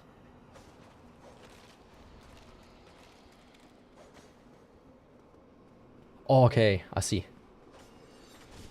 Oh, I also see my death here right now. And phase 2, the music goes bling, bling, plong. Oh, okay, yeah, that makes sense. What also makes sense is that they cut the baby from actually being shown in the game. Right, now that you mentioned, yeah, he was also scaleless. Kinda. Like, they did dig around in the game files and actually found, like, a baby. Which is kinda, let's be honest, a bit strange.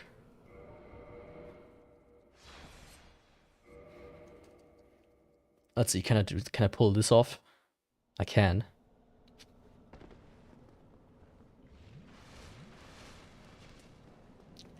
Yeah, like, you can hear it, but they actually had, like, a model in-game. That he's, like, holding. And they removed that one. And they found that one, like, in the game file still. And I think, like, this wouldn't have gone through all the, like, the Peggies and the Zeros and the whatnots there are out there. I think people would have been mad about that. Can't be killing babies in video games. Except for Drakengard. Ooh, that was a cool experience. Let me say that much. That certainly was an experience.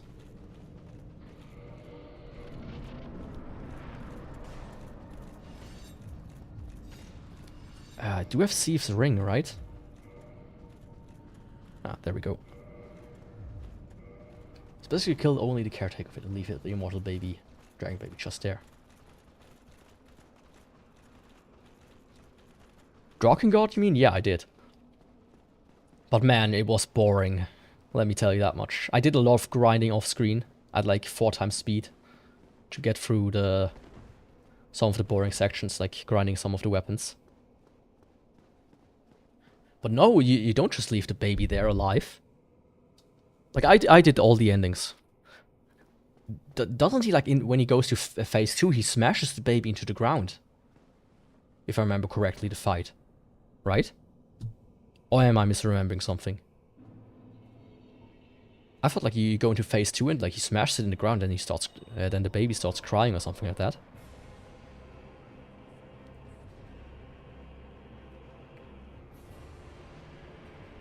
Ah, okay, so it survives. Oh, wow. I don't know how I survived that. But that was fortunate. Ooh.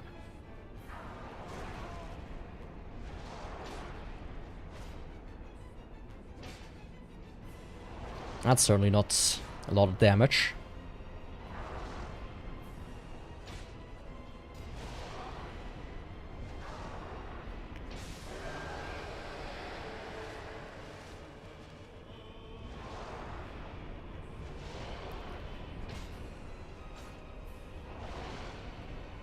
Baby was supposed to be a full dragon thing, I think.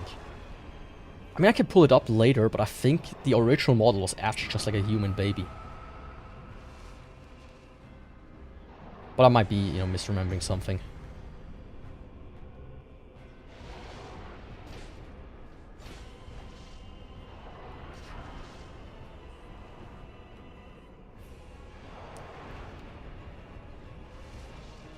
Man, this is not lucky pattern-wise.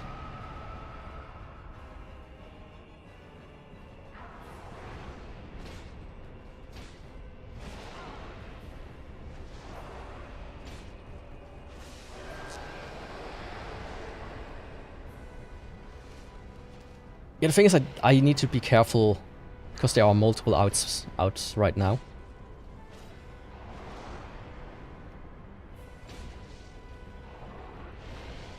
Oh, fuck. That's a one-shot, by the way, that's why I quit out.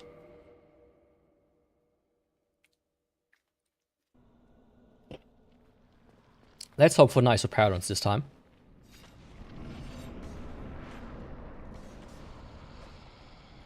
Also, don't die here. Thank you. Okay, try number 2. This time, I'm for real.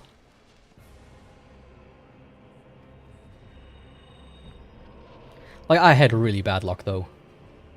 Like, the amount of magic they did was unreal. Ah. I wasn't entirely... Again? Just because I have Gwyn's sword doesn't mean you need to be assholes to me.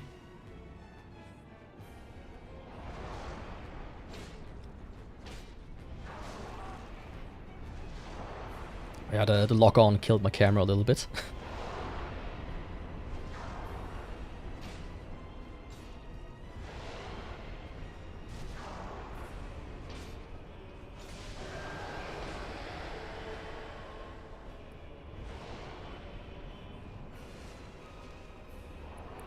Come on. Really now? How much magic do you want to use? Are you good?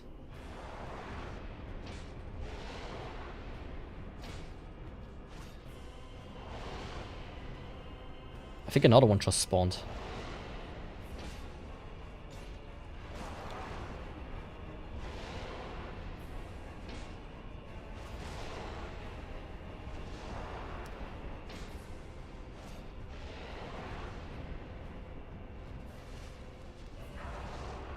Oh, fuck.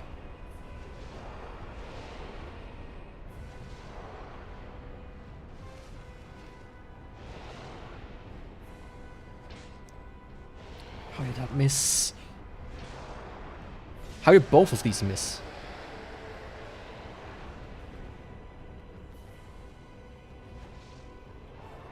Oh, this is...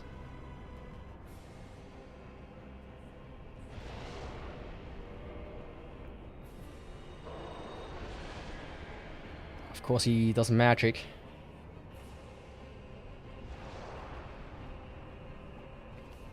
Let's try to play it a little bit more safe now.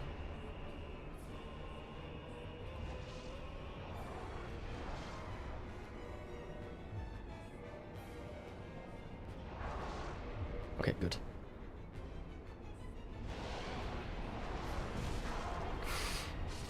Yeah. The fact that the other one came in, I wasn't able to dodge this successfully.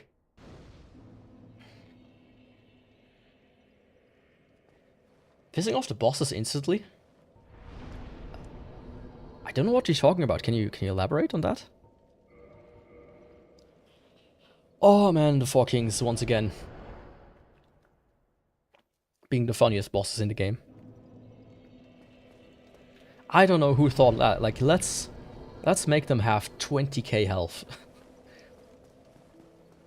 that's a good amount, right? The strongest, the boss with the highest health pool in the game.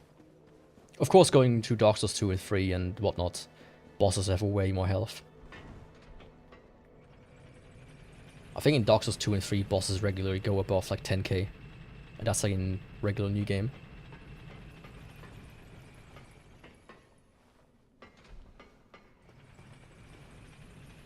But you know, worst case scenario, I can still tumble buff. That's always an option. But it should be possible. I was just very unlucky with the whole... with the amount of magic they did. That was something else. It's always a bit of a gamble what their pattern is gonna be.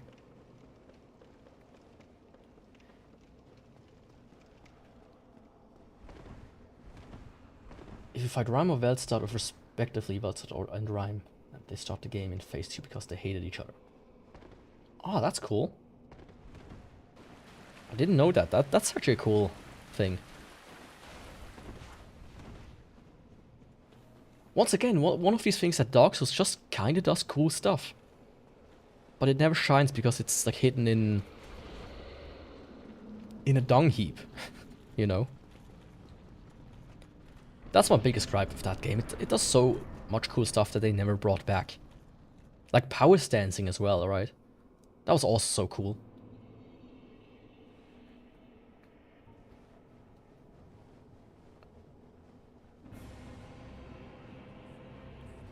Okay, let's see.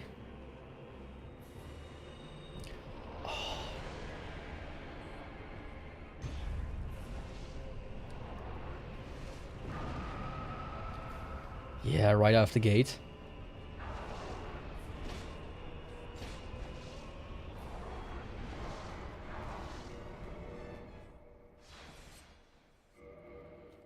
Unlucky.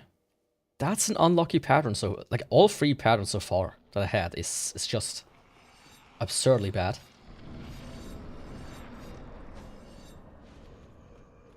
Dark Souls 2 was the playtest for something cooler, but something didn't stick well somehow. Yeah. I mean, the thing is, one of the reasons I think they did a lot of cool things is because Miyazaki wasn't around.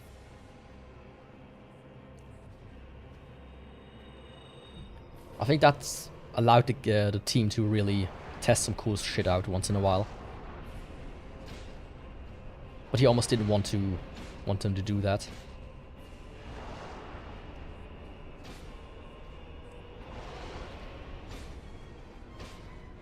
I hope if they ever make like a new Souls game, like besides the Switch one, that's gonna be like Dark Souls 2 with cool shit in it, but actually a really good game this time around.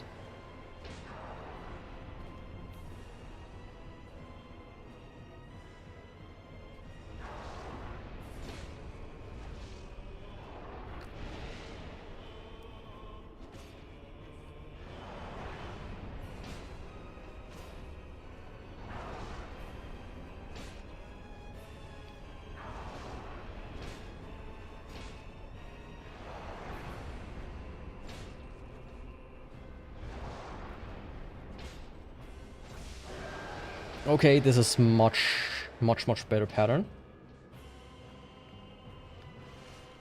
Dark Souls 2.2. I mean, I can't charge it yet, since I haven't played it yet. But that sounds interesting.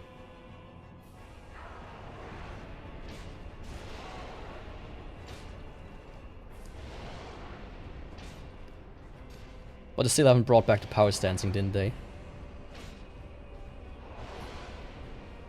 Like, I've managed to pretty much avoid spoilers almost entirely.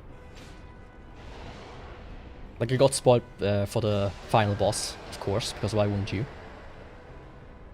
There's one thing people love to spoil you, it's always the final boss. You never hear about the small in-between ones that are cool, you always hear about the last one. Huh? It was kind of my own fault, right? I was like watching like Germa clips. Sometimes I just do that. And of course there are Elden Ring clips in there and bam, get spoiled. Fuck you. I think there should be a warning on there sometimes, especially for newer games. See, when there's like no magician around, when they don't do as much magic, easy. It's all about the pattern that they try to do.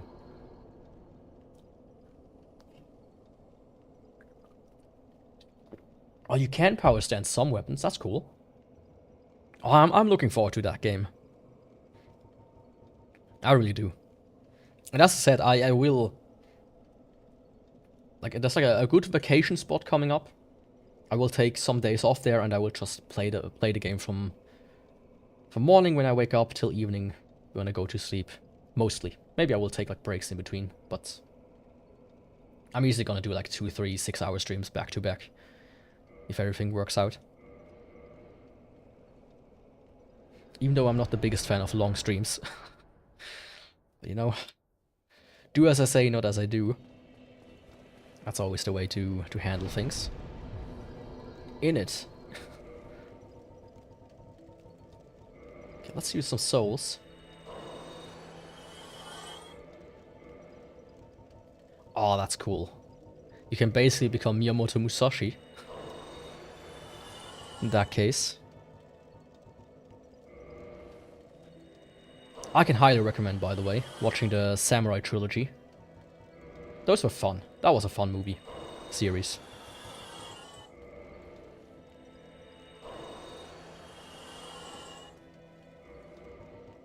Right, you say that. 3 hours is still kind of short, though. There are people out there that... I don't know how they do it. They do like 12-hour streams daily. Like, even if this was my job, even if I made money of this, I couldn't do that. I couldn't do 12, like 10, 12-hour stream every day. I would be so completely floored by the time I reach day 3. Like, I would consider 6 to 8 hours a long stream. 3 to 4 is like a medium stream, and like 1 to 2 is like a short stream. But the people that do double digits, unbelievable in my opinion.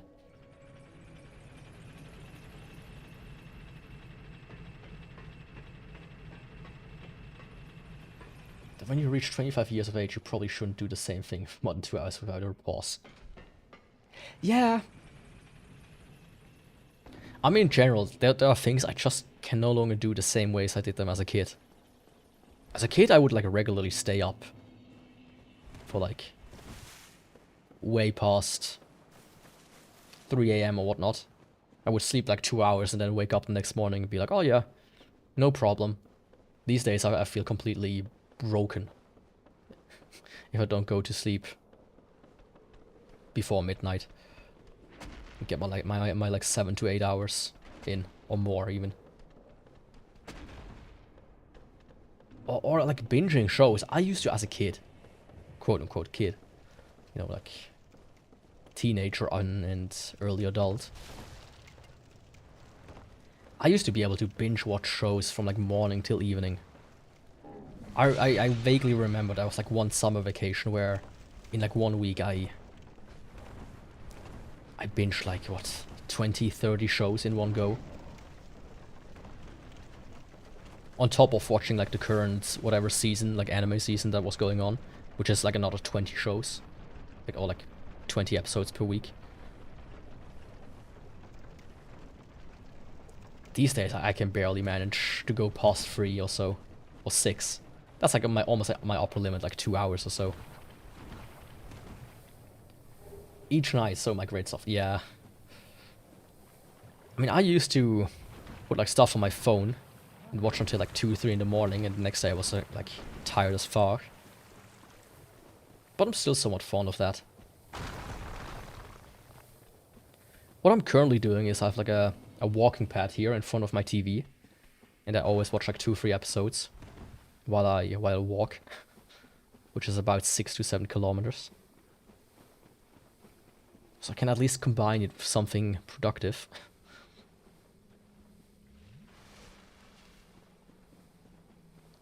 But just sitting down and binging everything is... I don't know how people do it anymore. I remember the last show I binged, and that was while I was basically about to be unemployed. That was during COVID when I was working from home, and they already gave me the resignation, like months earlier, which that was kind of weird. That was like my first job. I watched all seasons of Better Call Saul that were out at the time. I think that was season 1 to 4, if I'm not entirely mistaken. And The Mentalist, all seasons almost. I was certainly not a productive worker, let me say it that much. But I was technically already fired, so who cares, right? That's their own fault. If you ever want to fire somebody, or tell them not that you won't renew their contract, don't tell them like almost half a year in advance.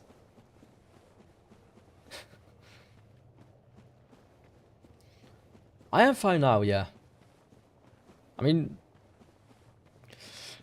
sometimes you just have to switch jobs a couple of times to find your true happiness. My current place is just the best in comparison to my previous ones. It's close by, which means I can walk to it. And with close by and walking, I mean I still take like half an hour to walk there. But it's at least something. I don't have to take the train, so I save a lot of money. It's like very chill, not too much pressure, especially from weird people that try to blame everybody but themselves. Like one of my previous jobs, just like one problem was like, "Hey, Yaku, here's a problem. Can you analyze this and tell me if it's our fault?" I was like, "Yeah, sure. Let me check it out." Yeah, it's not on our end. There's nothing we can do. That's probably the server of whoever these people hired. And it came back like 3 times to me and 2 times to another guy. And then I was like, okay, dude. I sent it back like a couple times now. It's not on our end. Like, stop wasting my time. And then like months later I heard back from them. Like, oh yeah. Turns out it was our server guys that messed up. Okay, cool. Thanks for wasting my time. But they were like on my ass the entire time while it was a problem. I hope to find a job that is bicycle distance to where I live. I mean, depending on how far you want to go, or willing to go, everything is in bicycle distance. 2-hour what the fuck? I got stuck on his tail. I mean, a 2-hour commute. It's not the best, but it's doable. Like, I have one guy at my current place. He lives about an hour away with bicycle, but he still comes with the bicycle every day. And he's like at the office like 6:30 is when he arrives. So this guy, he wakes up at like 5.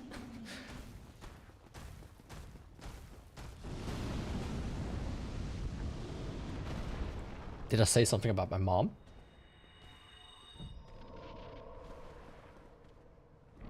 Bicycle distance? Too bad I don't have bicycle. Yeah. Oh, I have a little bit fun story about that. I was like visiting my mom, speaking of... Oh shit. And I was like, okay, I still have my old bicycle at her place. Maybe I can use that to shorten my traveling time and whatnot. And then I told her, like she says, oh yeah, you still have your bicycle downstairs. It's like there. I was like, okay, let me go check it out. It was rusted completely and grown into a plant entirely. I couldn't get it out. And when I tried to like at least see if the wheels still turn, the chain just disintegrated. That thing was out in the wild for like years. So I was like, yeah, apparently I will not be biking to work. Tried making your mom trip, but really it wasn't that fun. I mean, I'm also sometimes just pretty dense when it comes to chokes. dense like a rock. Lore accurate, you could say.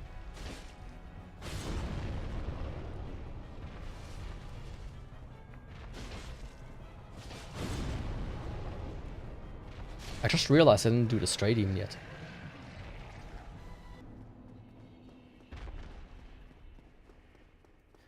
I mean, you don't necessarily know what kind of rock I am. Maybe I'm like something like sandstone or limestone, which disintegrates the second you kind of look at it weirdly. I say that, but like a lot of the old Egyptian structures are made from like limestone and sandstone. Mineral gang.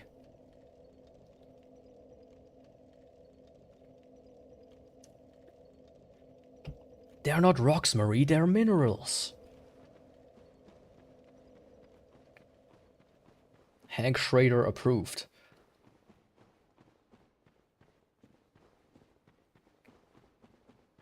Okay, moving on immediately to the next guy. As always. A rock and stone friend. Yeah. There's like a lot of jokes you can make with rocks. Like looking in the mirror. That's the biggest joke of them all.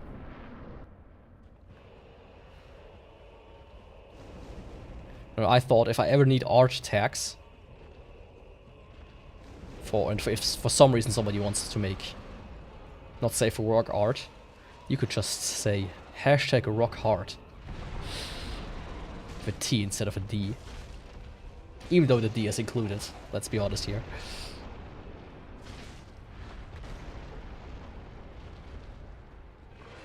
What the fuck are you doing?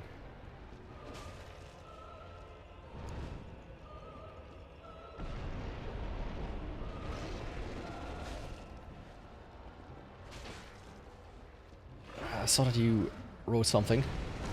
Oh.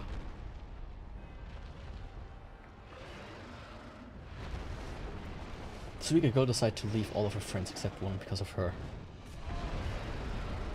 What?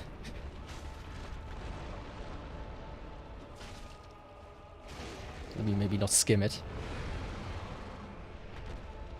Oh, there we go.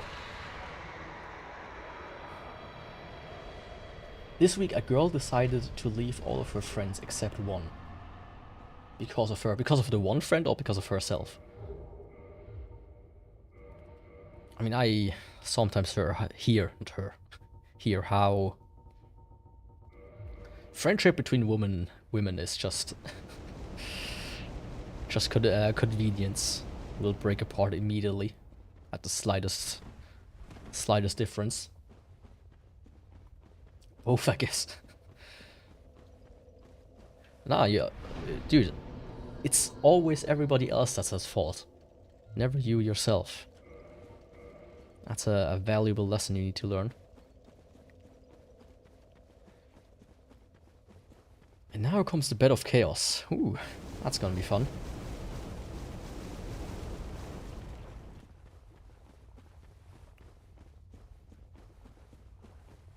Okay, 2 hours in and I'm like this far ahead.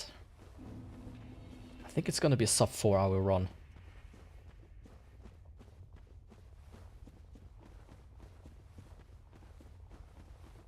I don't like to play D&D anymore. That's always a good start.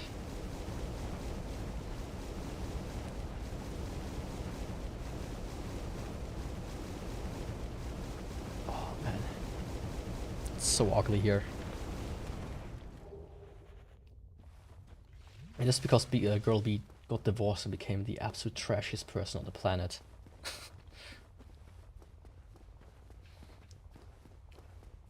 Okay, that's certainly one way to do it. I mean, I feel like if you got divorced, you should be relieved, right? Usually it's because you didn't like the person anymore. And in some circumstances you got a bunch of cash and the house and a dog.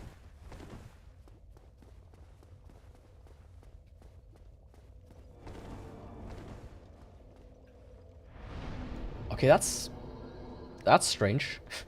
Girl A decides to hate everybody because she pities Girl P.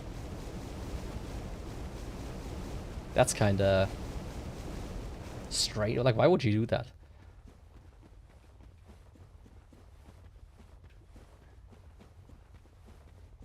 Like, oh yeah, I pity you, and that's why, because I hate, because of that, I hate everybody, the entire world against us too. Trust me.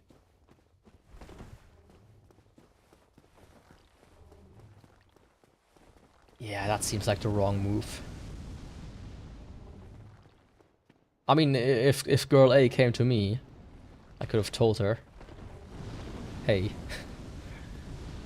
she ain't worth it, sis.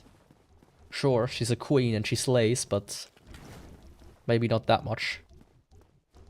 Maybe the things she just slays is something that you don't want to be slayed.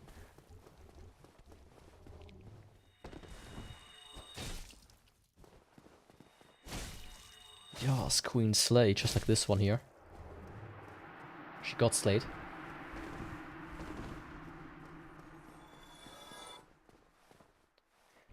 Girl A is scared because girl B would do something drastic. As in, girl B would do something drastic to herself, or like she would reveal something.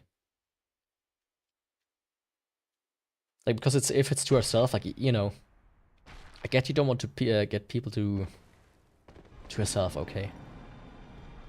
Like, I get that, but usually that's like gaslighting 101. Like, oh yeah, I'm gonna, if you don't do what I want, I'm gonna drive down the road and not across it.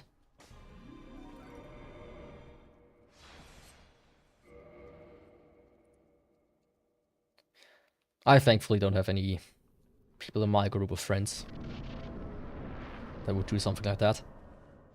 Or usually if they would bait, I would just tell them to actually do it. I get seeing attention, why bring someone else to the pit with you? I mean, you know, it feels less bad when you drag others with you down. At least you're not lonely in being the only one that's at the rock bottom.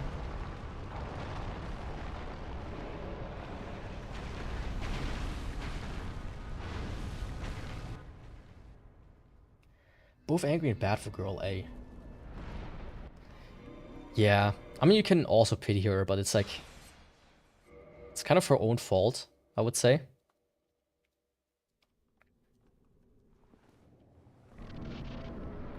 Isn't there like a saying, choose your friends? Be careful who your enemy is, but be more careful who your friends are, or something like that.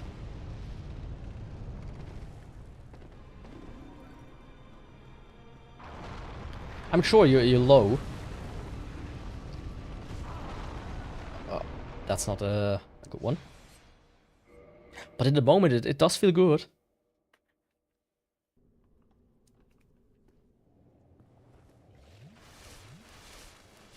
I mean, let's go down together into hell, seeking revenge for the piteous things. Is that a German wisdom? I don't know. I don't think it's say that was the actual saying, but I know there's something like that. Like, I know there's keep your enemies close, but keep your friends close. Keep your friends close, but keep your enemies close. There was one, but I remember there was also one about, you know, choosing your friends more carefully than your enemies. Something like that.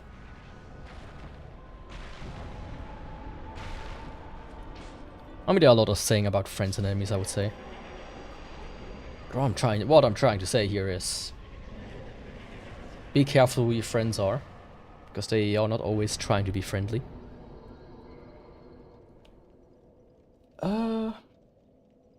Fire Sage, Centipede, and a bit of Chaos.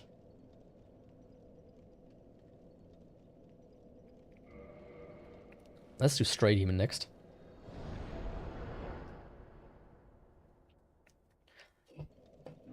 Oh, now you're making me doubt myself. Let's see, can I find something?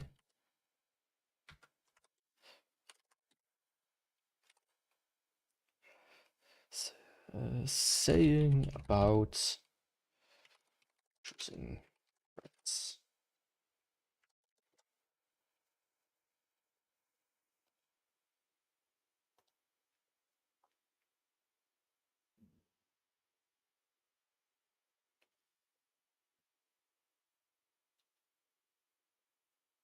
Yeah, all of these are like from inspiring, like I'm 14 and I'm deep quotes, like not like the actual thing I'm looking for.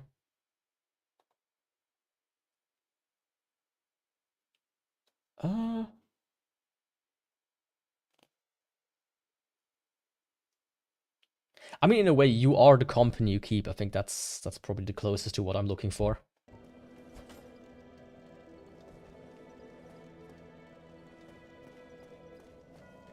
Do you know that blood is thicker than water? It's used it's used wrong almost every time. It is? It should be blood of the covenant is thicker than water of the womb. I've never heard that, but yeah. I mean, it makes sense. The ones that betray you are always the ones that are the closest, aren't they? Like Judas. Sold Jesus for like, what, 10 silver pieces or whatnot? The little rascal.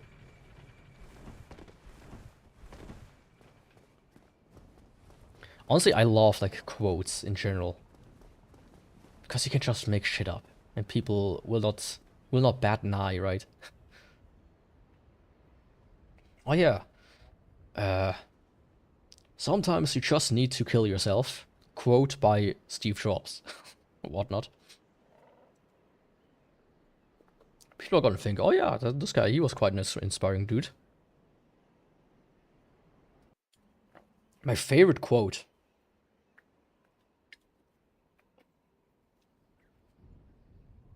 An idiot admires complexity, and a genius admires simplicity.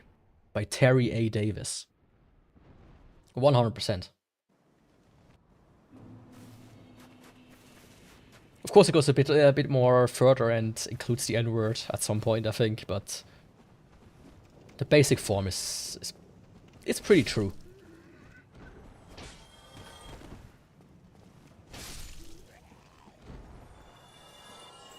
I would say.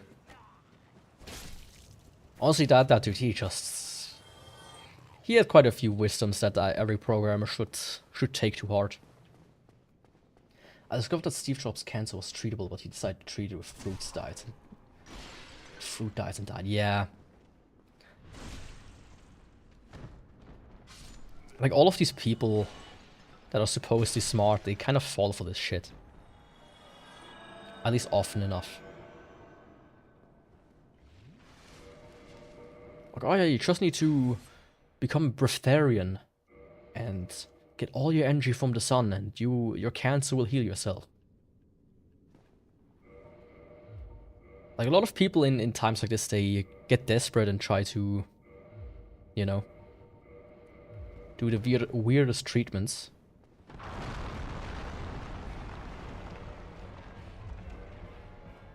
Which is sad.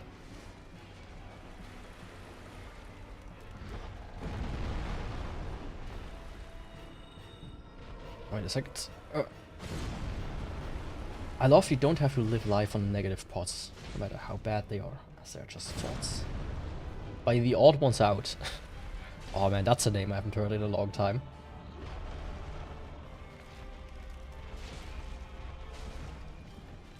I mean, it's nice. I'm personally just not one of these ones that are like so heartfelt, you know. I prefer the stuff that's more aligned with my belief, no, not beliefs, like with my life.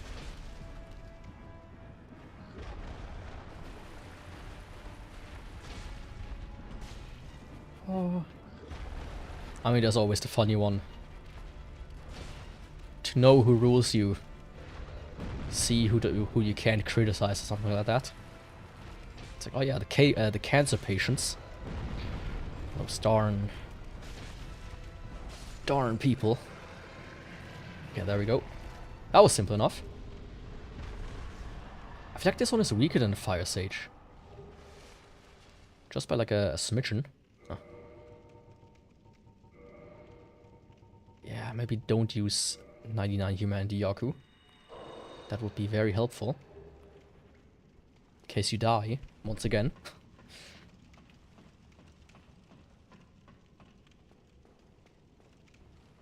And now let me grab the puppet. Because I am the puppet master.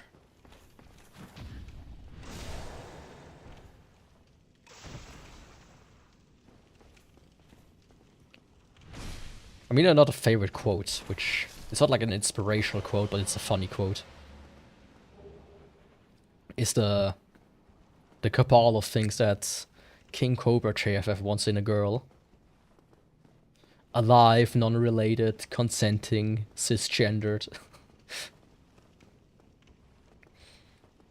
That's always a fun one. Of course, I need to check which one, how it was exactly.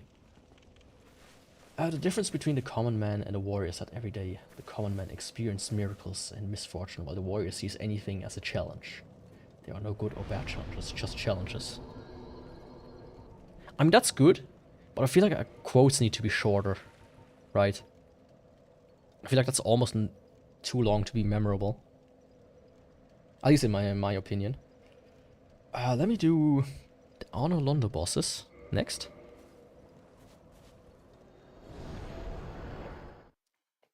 They should be over really quickly. Let's go. And then you are next as well, little lady. Trust and believe. From unknown. That's also good.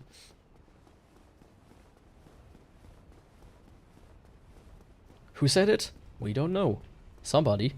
Maybe it was me. We just don't know.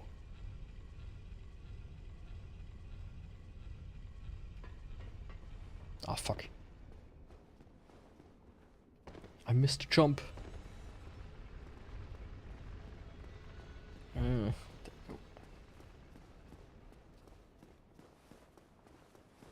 think I'm gonna do the Dragon Lady first. I think.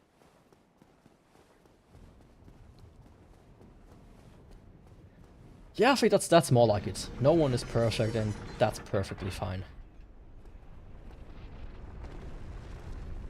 That's something you can print on a mug. That's something you can remember. That's a quote, if I've ever seen one. Because here's the thing, right? You can also quote like entire movies, theoretically, and say it's a quote. Or an entire book. In the beginning there was nothing, and on the first day God created light, and he saw that it was good. It's like, okay, get on with it, old man.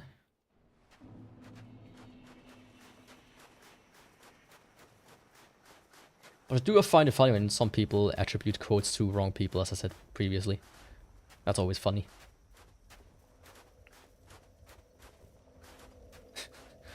Oh, please. On one hand, it's funny. On the other hand, chat would become unreadable. Of course, there will probably be I think there's a limit of how long a chat can be. And it's not even that long. It's like 500 characters, I think. So, good luck copy-pasting the thing in its entirety.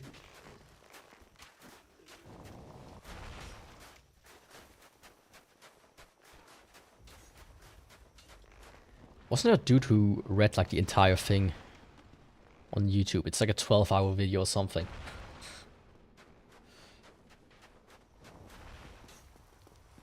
Which is... Nah, it can't be a 12-hour thing because the movie is like 2 hours at maximum, right? What am I talking about? Yaku, get a grip. Writing it from memory? I mean, good luck. I think you could make a YouTube video about that. Like all of these drawing Pokemon from memory videos. Writing a movie from memory. B-movie. Lord of the Rings. What are also any good movies? I don't know. I don't watch too many movies.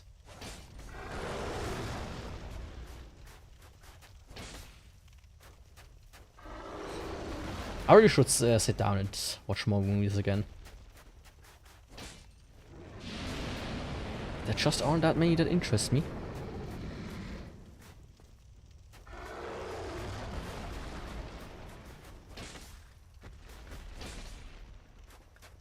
I'm not millennial. Honestly, I would be floored if somebody would do that, writing it, not just writing it from memory, but like writing it by hand. Like, that's one of the things that I use AI for personally. When I have to like copy a text, especially in an image, I just say, you know, extract me the text from here. I'm too lazy for that.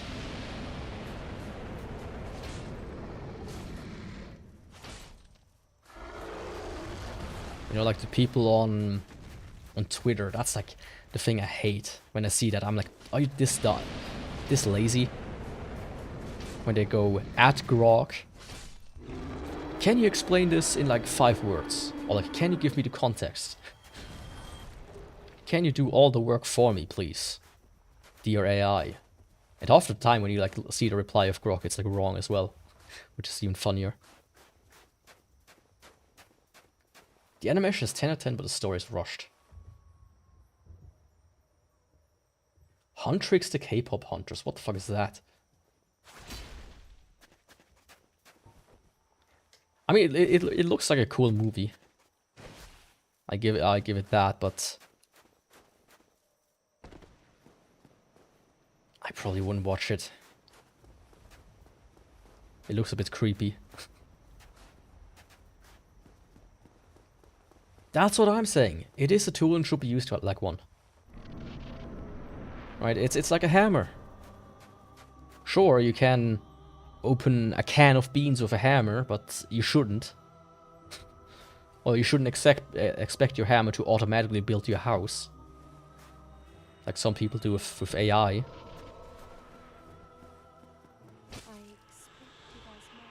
But when you use it the way it's supposed to be to use, then it's perfectly fine in my opinion. Like, some people hate it, like, regardless.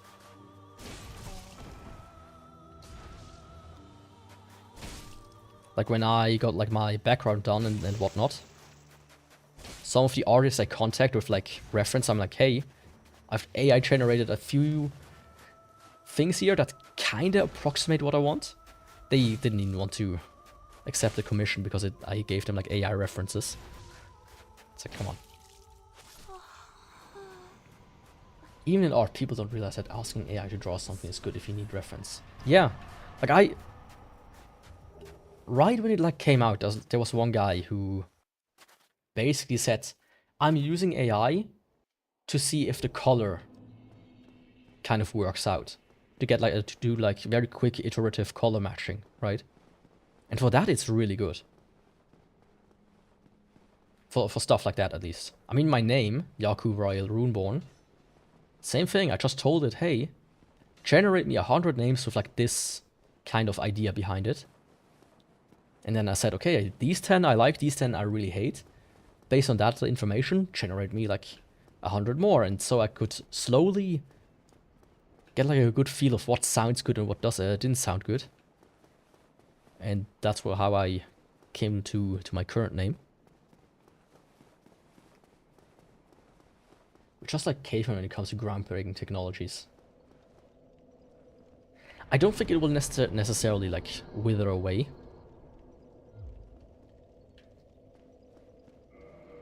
And there will be far more grifters than before even. That's gonna be one of the biggest problems, I would say. But I think people will start to realize how to use it in a more pleasant way. Let me say it like that. Like, there's one dude at work, and I'm like, okay, really? Like, there's one, like, he has one monitor on his right side, and on it he has ChatGPT open the entire day. And like, I hear him like right in that window, like at least, like look at that monitor and write something. Like at least every half an hour, and I'm like, dude, that's a bit excessive. Like, you're supposed to be a specialist in your field, so why are you using AI the entire day? Like, for that, I'm like, okay, dude, you should stop doing that.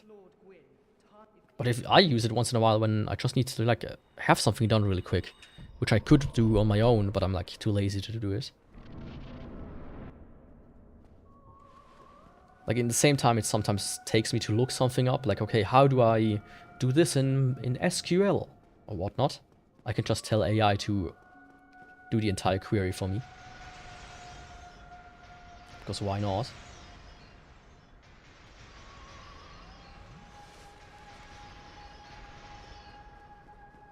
But people who use it as a crutch, that's something that will probably not go away and become a big problem over time.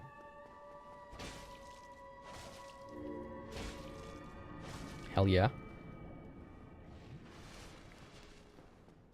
Let me quickly finish this boss before I read.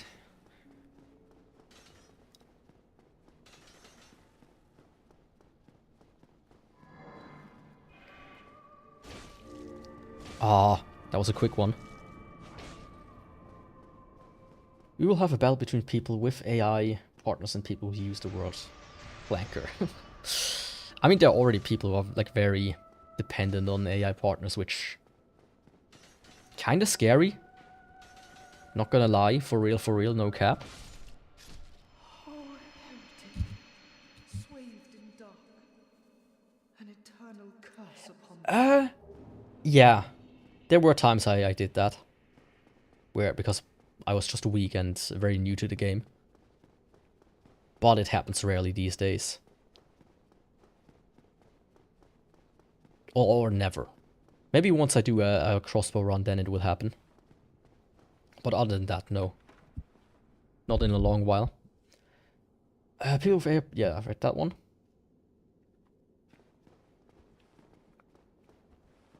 So yeah, I think there are a lot of people that like lean on AI partners too much. I could never do that. I see how it happens. I see how people get like parasocial with VTubers as well.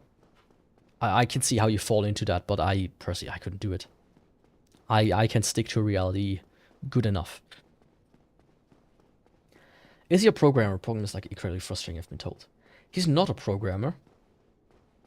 I mean, I can't say that. He's supposed to be a security expert, like viruses and whatnot, and like phishing attempts and whatnot. It's like, okay.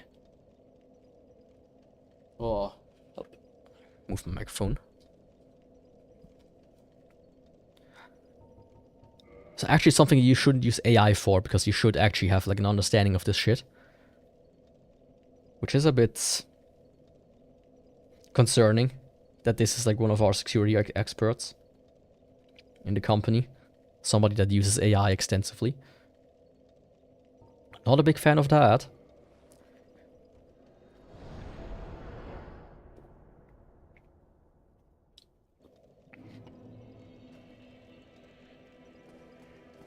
Yeah. The thing is with as a programmer myself. The thing with AI in programming.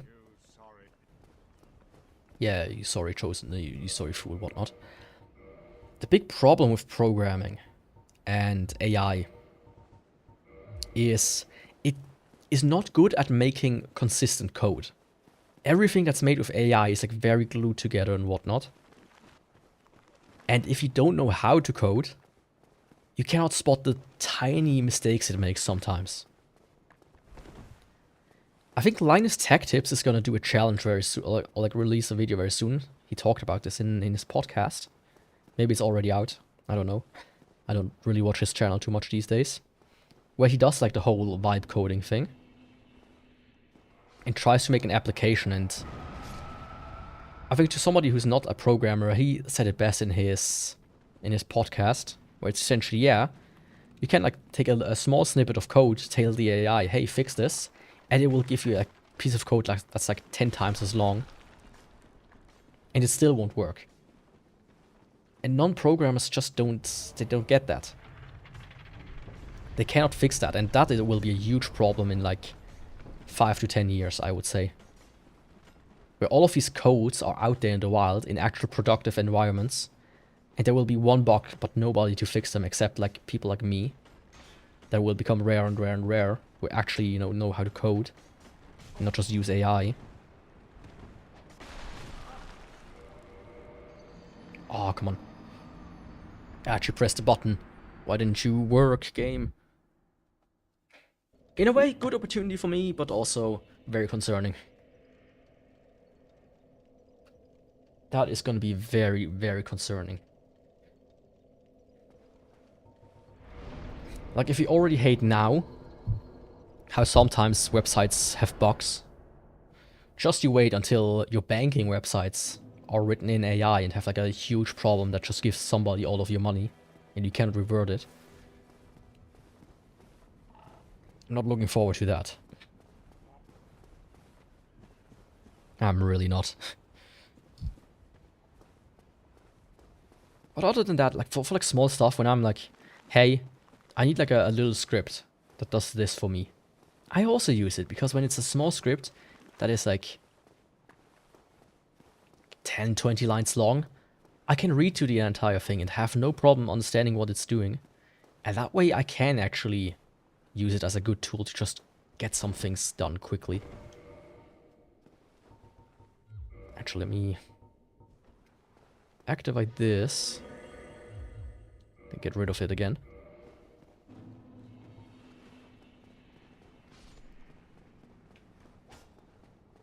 Because it did mess up before, because I tried to do that.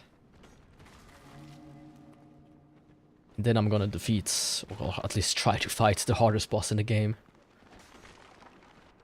I'm scared. This might take me at least 50 tries. If not more.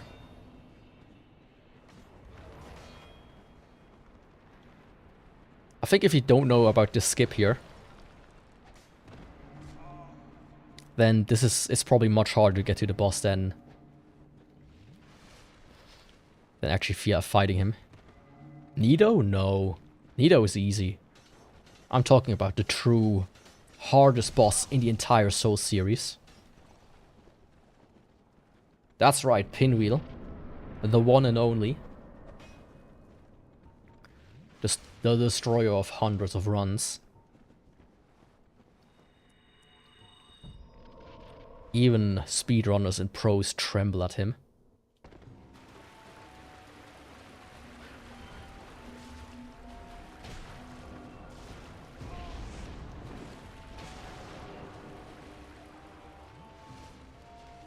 Okay. If one other would have fired a fireball, I would have actually died.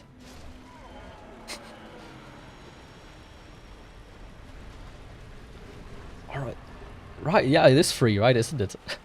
Kind of like weirdly stitched together. Man.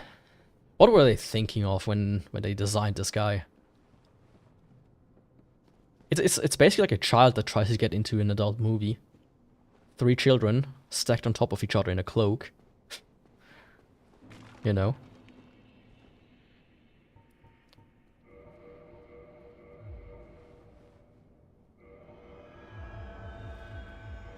Just a good old classic.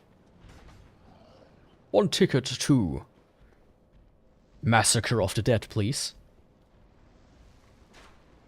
The lore's pretty touching, poor Nido. I've heard it, I've read it or like heard it, listened to a video of it quite a while ago, but I don't remember much. But yeah, wasn't he like, isn't Pinwheel kind of like a parasitic sorcerer or something like that? Was that like somewhat the case? He's certainly not a good guy. I love the concept art though, where he's like drawn without his cloak. That looks so... it looks disgusting. Ah, yeah, right. That was it.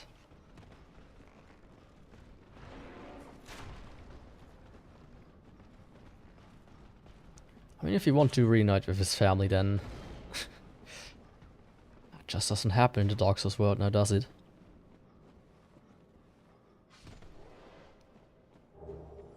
Oh, hell. Hell yeah. Strongest weapon in the game. Sadly, I can't use it.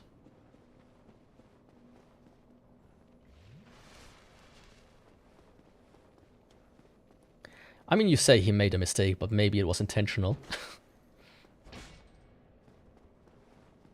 They can never leave me if I'm fused with them.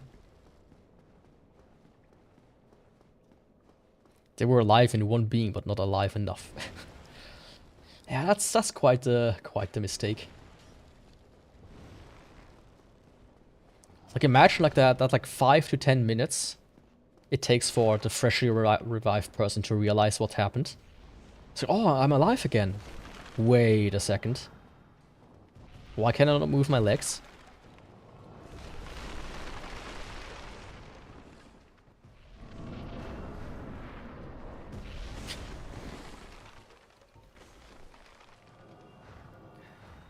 I would almost say this guy probably used AI to formulate his spells. With how many mistakes he made.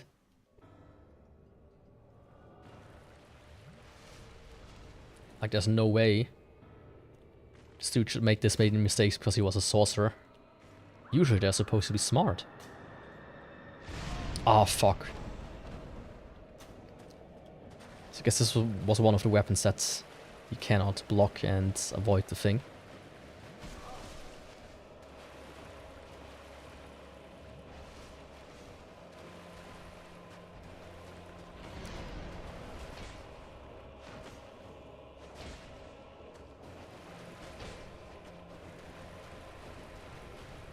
I'll just do it like this.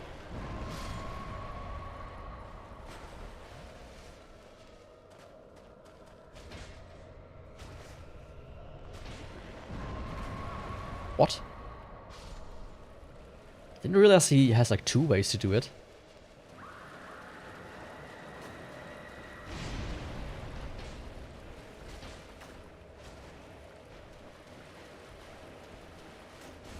Oh!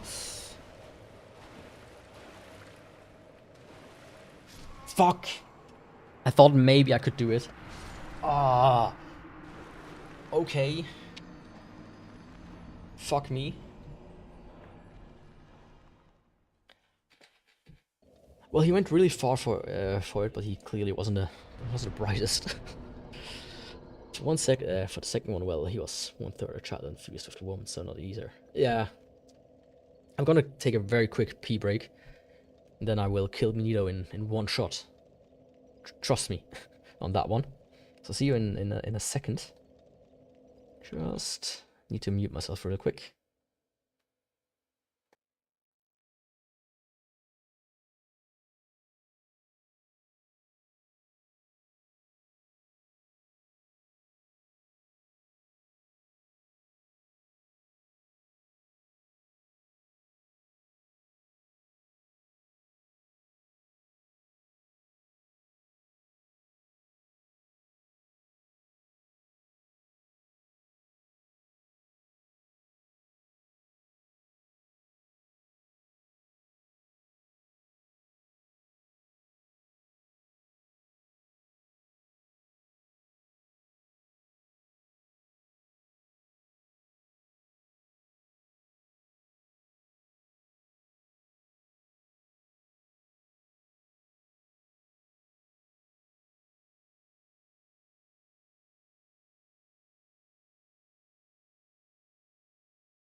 Well, let's be honest here. I'm back, by the way.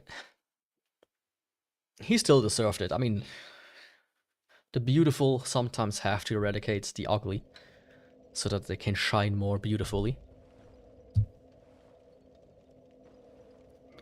That's just how it is. And he has to pay for his sins, let's be honest.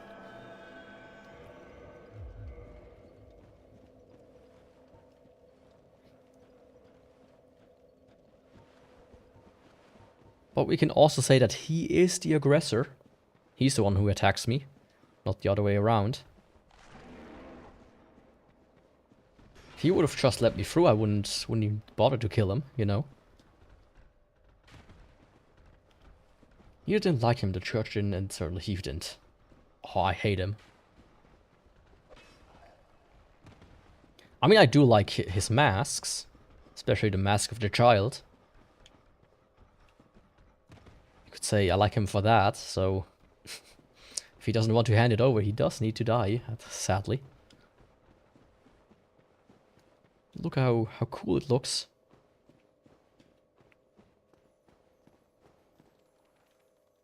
Very snazzy. Very, very cool.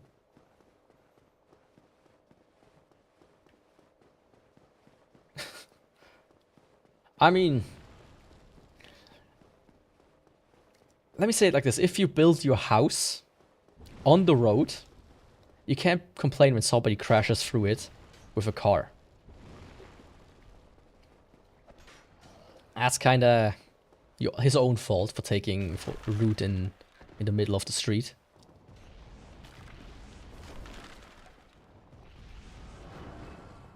You know, maybe Blighttown has a few houses that are empty.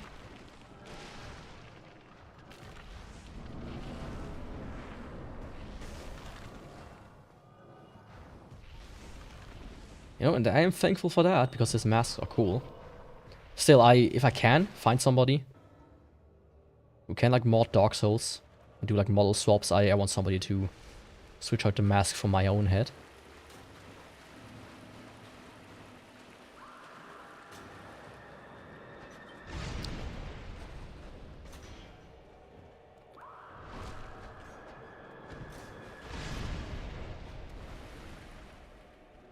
Oh, come on, skeleton. Let me just kill you while you're at it.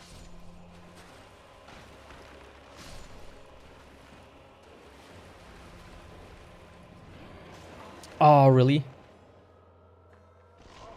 Wait, can you... Yeah. I need to quickly quit out there.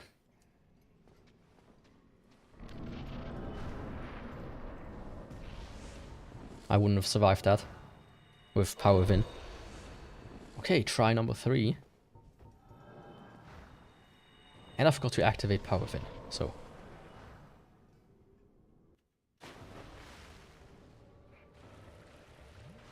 Come on, Ido, be a little more quick.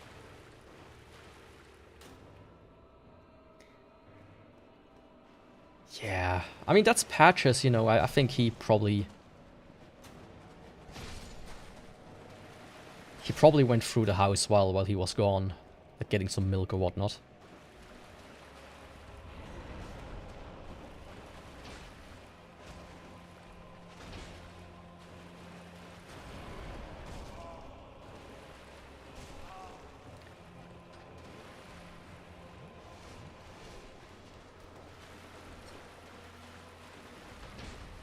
Oh. Yeah, milk for his bones. All that calcium. Fucking hell.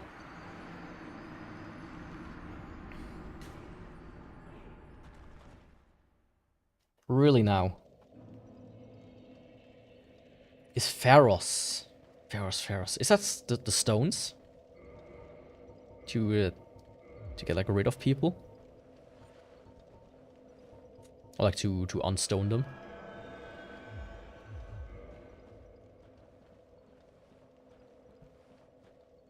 You know, I really wish there was like a buff that I could apply to a weapon to get rid of the skeletons. Get my sword to be a holy sword.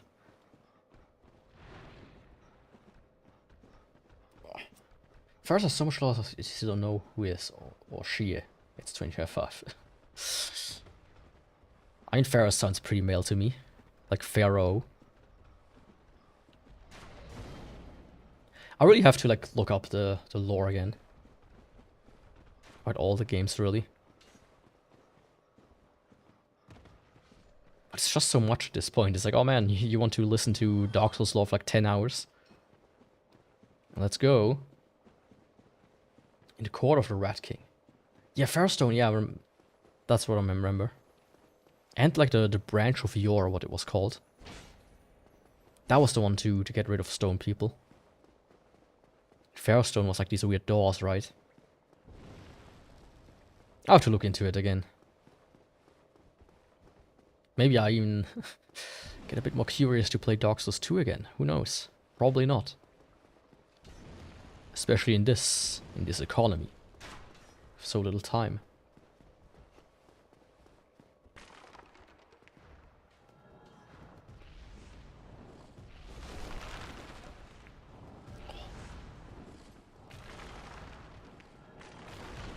Wait, people think the Rotten is Pharos? Like the guy in the weird poison area? Huh. I mean, sure, that makes sense.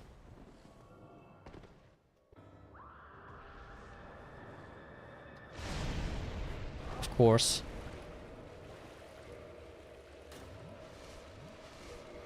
Do you have an anti-toxic? Do.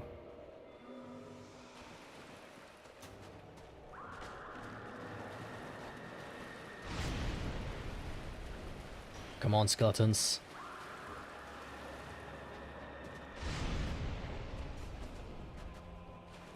Man on the Russian statues. Man, he's a bit aggressive right now. I don't appreciate that.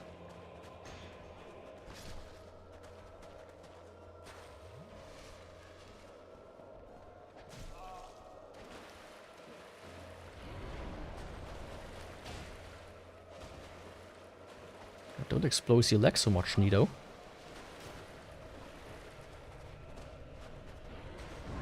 It's a bit too sexy for some people.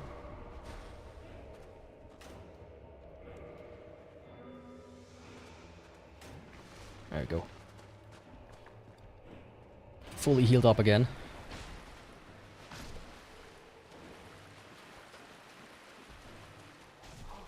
I don't even know what... Oh, fuck off. Yeah, I'm dying. Oh. I hate these skeletons so much.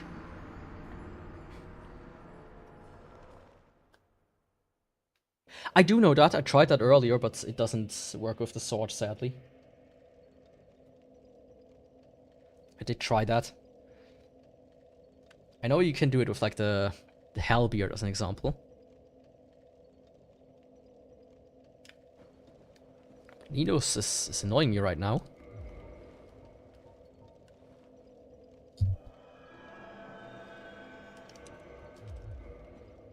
Or skeletons at least do. Oh, that was a dumb death. Let's be honest. But after Nido, I mean, that's only the DLC is left. So if I don't do him in the next like 1 or 2 tries, I might do a little detour for now.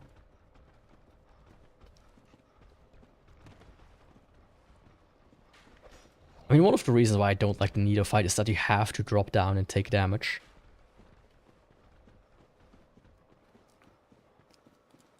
It's kind of... it's just not fun design.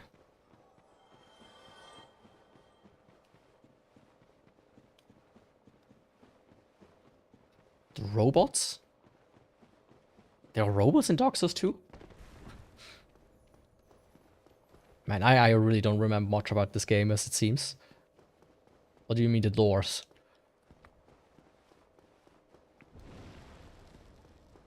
Oh, the living armors. Okay, yeah. I mean, the thing is, we probably will never find out. Because, you know, the Dark Souls franchise is done.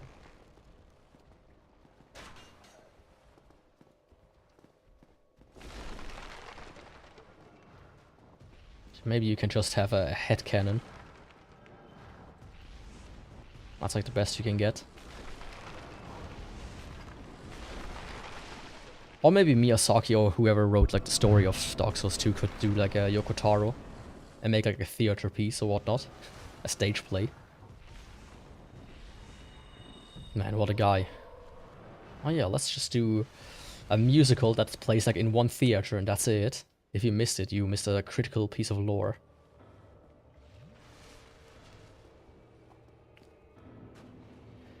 That's sad, but replaying the game, I've noticed so many things. I mean, that's always how it is, isn't it? Also with like movies and such. I just never felt like replaying it too much.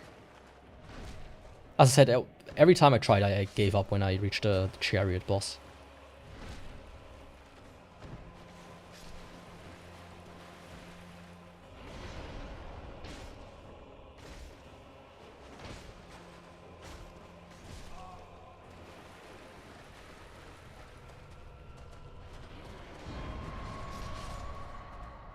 Okay, let's go. This is a try.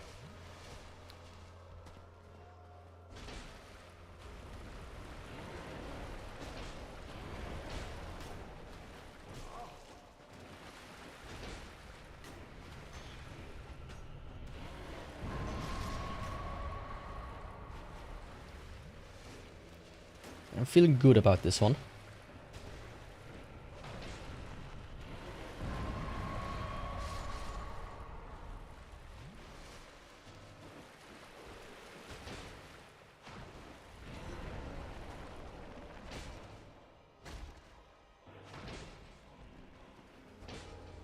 Oh, did I really just miss? If I die now, I'm gonna scream. Oh. Don't worry. You can put the headphones back on. I'm not gonna scream. I am gonna stream. I'm gonna scream.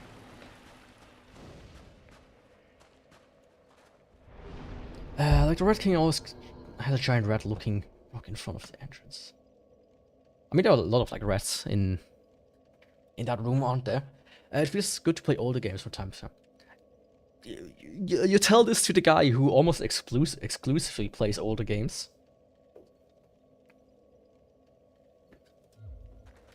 I think I got it. Just didn't show up because I already sat at the bonfire, I guess. Oh. Let's go to Undead Parish real quick. But yeah, you talk to the guy who exclusively plays older games, almost. There's like a subreddit. I'm not a Redditor. I don't really use Reddit too often. Maybe I should post my debut video on Reddit, though. But there's like one subreddit called Patient Gamers, and that's a sentiment I feel.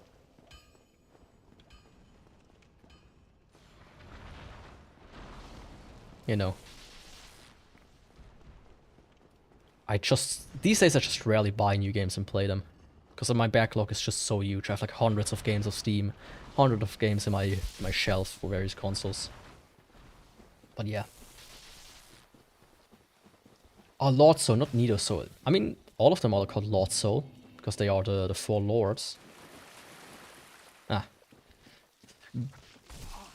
Thanks for pointing that out. There we go. I don't know why it does that sometimes. It's my own weird code.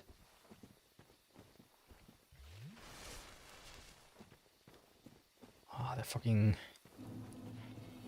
running after me. Leave me alone. I don't want to buy anything. I don't want that dank green sticky stuff, please. Not interested.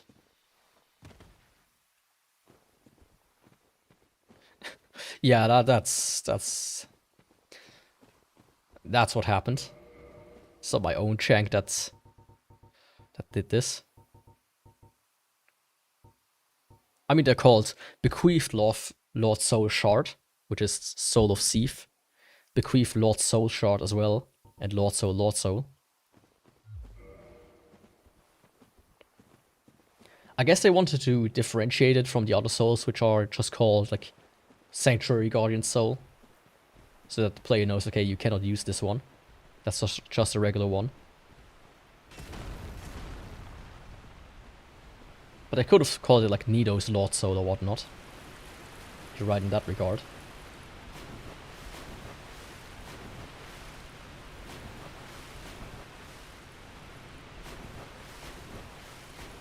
Okay, let's see, Nido is done. I haven't missed anybody. Yup, okay. Let's see how the DLC fares. Because this is always where I would say the game is make or break. There haven't been many instances where I couldn't beat the DLC bosses in a timely fashion. But you never know. You never know.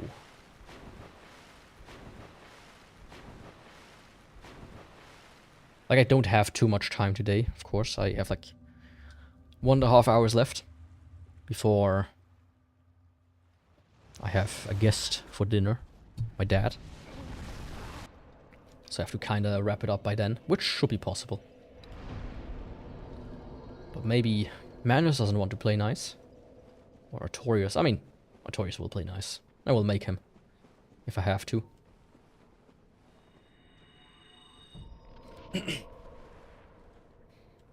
You say this, but I'm gonna use a few shortcuts, actually, very soon. So it actually is a little bit of a... What? I was like stun locked there. Huh.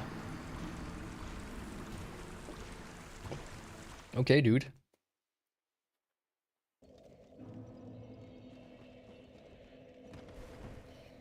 Like, I'm gonna skip the most of the DLC very soon.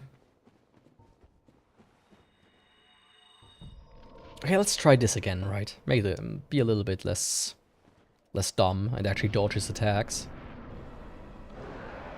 There we go. I mean, I still remember how much I struggled against all the DLC bosses in the Straits Hotel run. And funny enough, I recently just did another one. Just out of, for the fuck of it.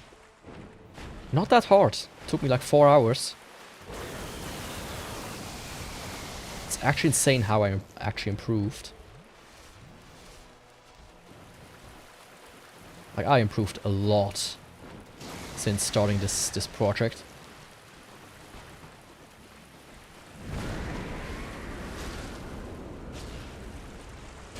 Oh, come on.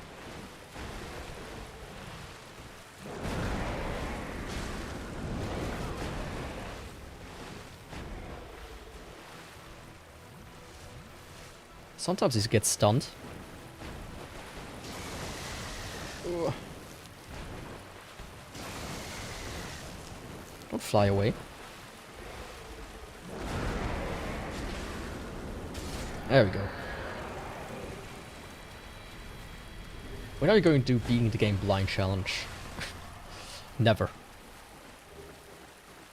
There are like a few challenges that I probably will never do just because they seem a bit too annoying to do. Playing it blind is one of them. Deathless or hitless or is another one that I'm probably not gonna do. But respect to the people who can do it. My god. Like, it's impressive. But you know, there's a difference between spending 500 hours doing 500 different runs and spending 500 hours on one run.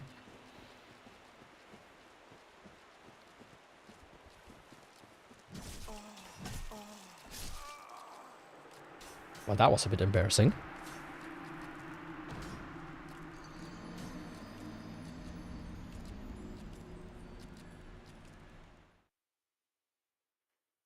Just a smidgen.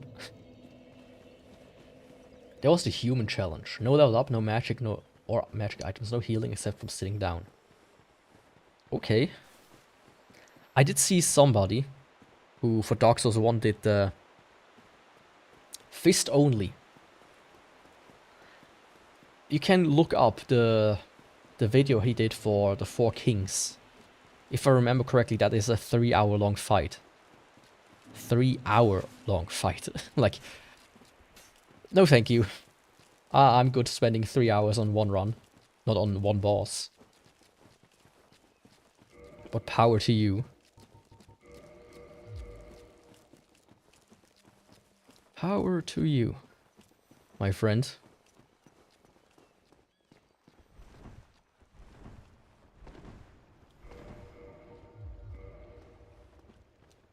So this was the first skip. Skip the entire walking around the forest. And the next one is even better, I would say. Doesn't skip too much, but it's less annoying. It skips a lot of the annoying parts, is what I'm trying to say. Okay, Artorias. Let's see how you will perform. I hope. At least a little bit.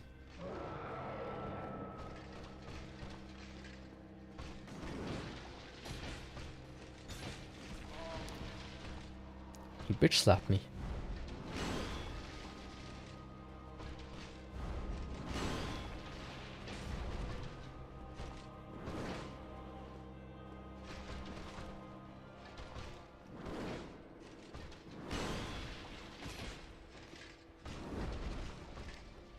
Come on, little boy.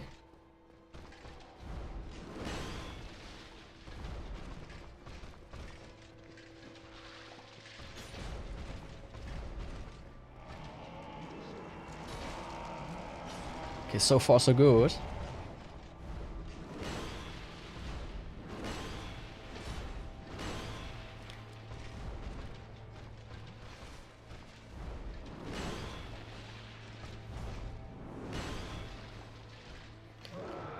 For John Cena?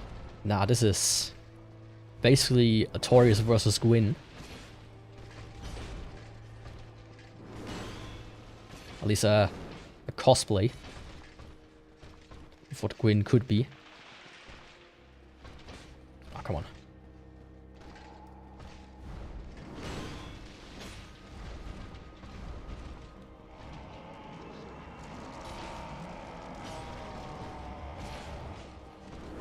Not gonna lie, this is a pretty easy version of the fight. The amount of damage I deal with the sword is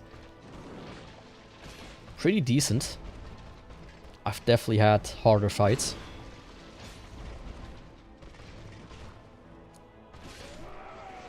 There we go.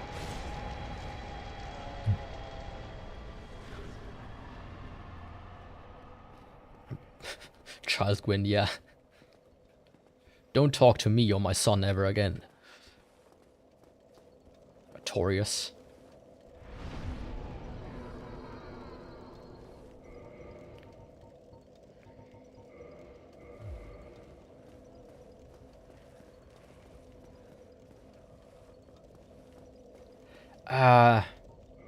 No. The best I could do is... not this. I mean, the best I could do is... actually, I can show you. Potentially. Can I? Yes, I can.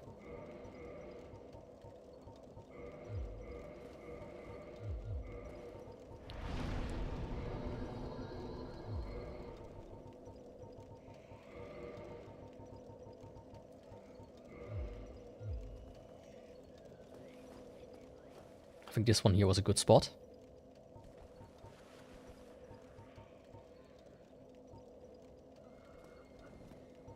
Wait. I haven't done it in a while, so... it might take a second, but what I can do is this.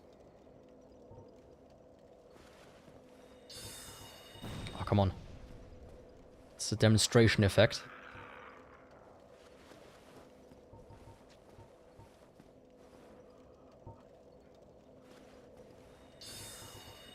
I'm not gonna waste too many tries on this, but...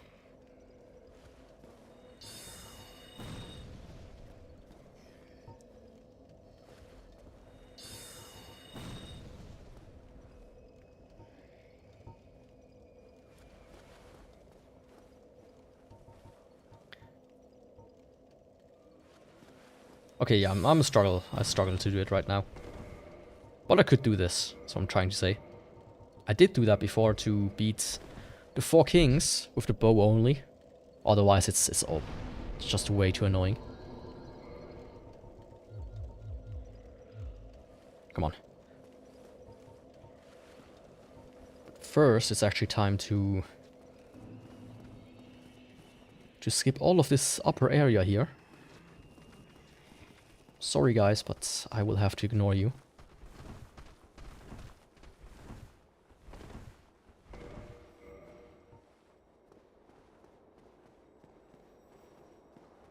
And then send you back up and let's go. Gotta quickly grab Calamit's key. And then I will go to Manus and hopefully first try him, like usual.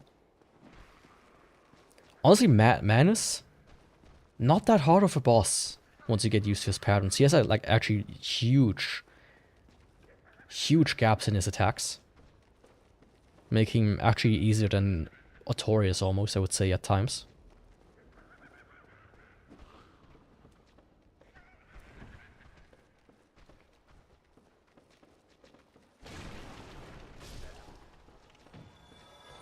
To Menace? Well, I'm a menace to Manus, that's for sure.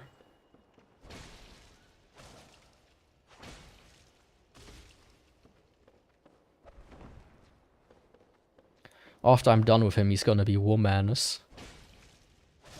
Because he will be cut shorter by a little bit.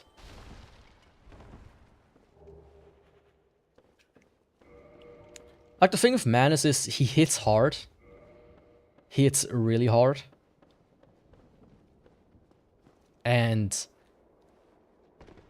his attacks are like very broad, like almost area of effect. All of his attacks are area of effect attacks. Oh, don't do that. And he's fast. But he has like a good chunk of gaps in his attacks, which like balance that by a lot. Now, ever since figuring out that you can use hidden body here to pretty much cheese this part, or make it much easier, I'm very grateful for that. Because my god, is this the worst part in the DLC. By like a huge margin.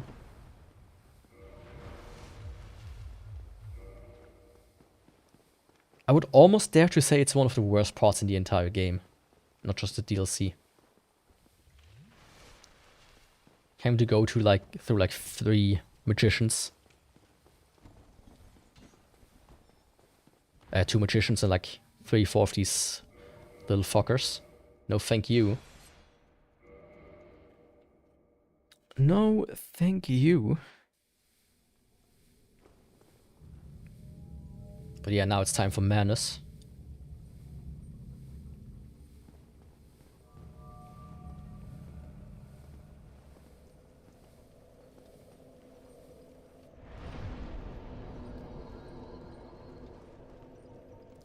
Okay, I have everything.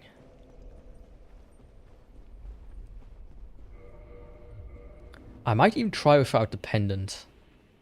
Since I recently actually did it without the pendant, and his attacks are actually kinda dodgeable, even without thing.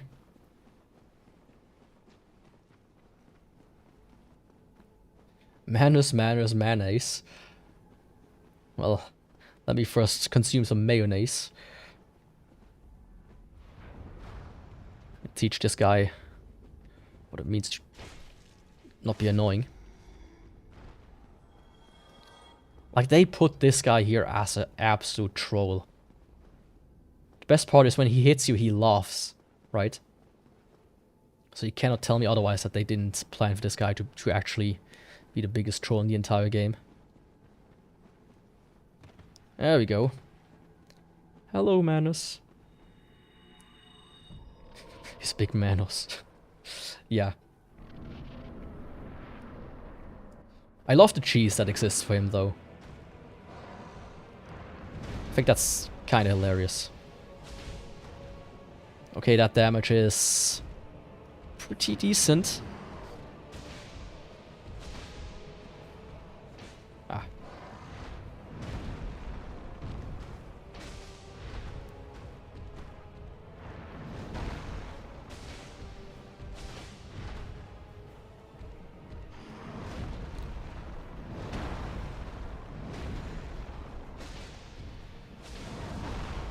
Ah, that was greedy.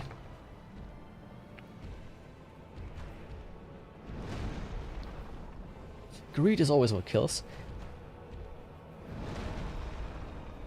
Honestly, I feel like, once again, going back to Dark Souls 2, I would find it pretty cool if they scatter around a lot of enemies in the New Game Plus areas. Yeah, when you are in New Game Plus, like add more enemies and whatnot. Which is something they never did. Like, you have graveyarding, but it's not the same. It would really be cool if they have like a lot of new enemies everywhere. It would make New Game Pluses so much more interesting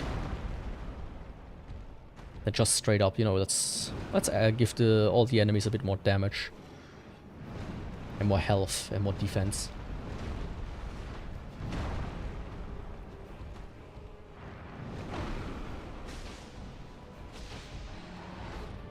Maybe not archers. Oh, these... The archers in Honor Londo are enough for me.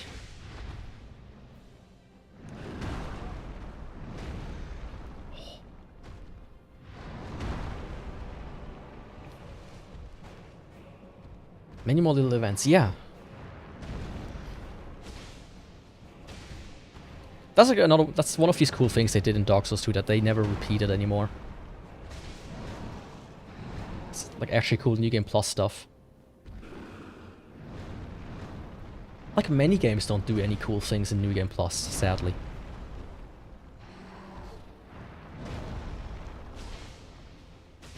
I don't remember the last New Game Plus game I played. A game that had a New Game Plus where it actually thought, you know, let's fucking do this, because I take over my progress and everybody's just a little bit stronger. Cool. Anyways, first try. As I said, Mr. Dark Souls Pro over here. As always.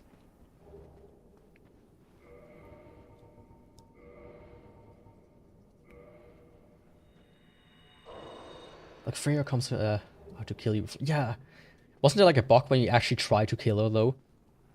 Or when you actually kill her before she vanishes again? Legendary mode, yeah. I think, if I remember correctly, DMC, like the remake, or like the weird reboot, had like a difficulty where you died in one hit, while everybody else had the same like health as they did in the highest difficulty tier, which was apparently extremely difficult. I had a buddy who played through like that game religiously almost, even though it wasn't that good, but he liked it.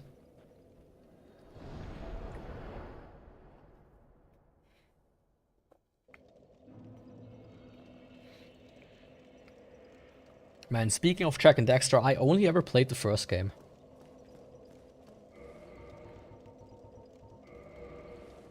I really should at one point sit down and play the rest. Okay, I lied. I played the first one and the PSP one. The one that everybody hated.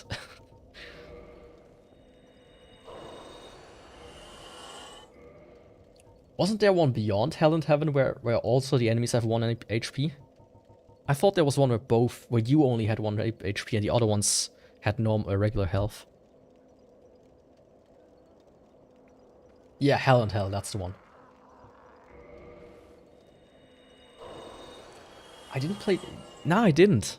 I don't know why. Like, one of the reasons was I never had it as a child. So I have, like, less connection to it. And the only versions I have is the PS Vita version. And it runs like absolute shit. Like absolute dog shit. I bought it specifically to play them, and I played the first one. That one ran alright. And then I got to the second one, and it ran like at 20 FPS, if not less. So I was just like, okay, I'm not gonna play it if it runs like this. As soon as possible. You know, the thing is, there exists like the trilogy on PS3. But it's just, it's like really expensive, if I remember correctly. So I always hope they are gonna do like another trilogy for like PS4 before I play it again. Or before I buy that one. Because I know the second I buy it, The second I buy the PS3 one, they're gonna announce a remake or something, or as I said, a port for a newer console. Or maybe even for PC, right? I'm floored that they released Jack and Dexter, the newest Ratchet and Clank games on PC, but haven't yet ported the old ones. That seems like such a missed opportunity to me. There we go. That was maybe a bit too much, but hey. Didn't want to waste all of those souls. Jack 2 has one of the best stories of the decade. Yeah, I had a few friends who were really into the Jack series, so I might play them at some point, but certainly not this year, and maybe not next year, just because of how many games I still have open. One of the next big series I never played that I want to play, or finish playing through, is God of War. I'm just missing one more game for the PSP. And I'm not gonna play the fucking Norse mythology one. Like, I've seen the cutscenes, I've seen like the ending to it. That's enough for me. I really don't care too much about this game, besides that. It's cool, but still the original one.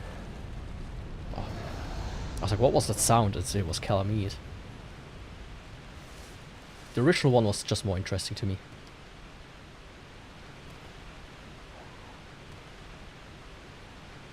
But yeah, it is on my list. An entire setting, like for D&D, you mean?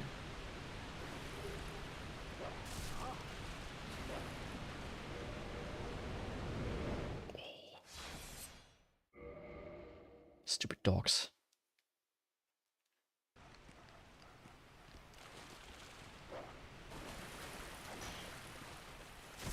Not specifically, okay. But like for tabletop gaming.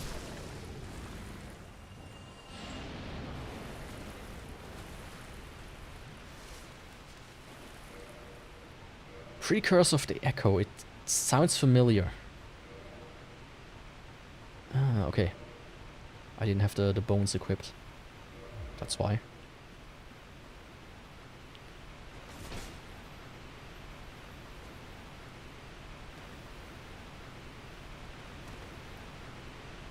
For roleplay mostly, create the OC base. Okay. Like, I don't remember too much about the game. It's been... When did the Vita version come out? That long since I last played any of the Jack and Dexter games. Like, I'm usually good at remembering stuff, but it's more limited to when I'm actually playing the games. I start to remember everything about them. Outside of them, I'm really bad with remembering stuff. Anything. Okay.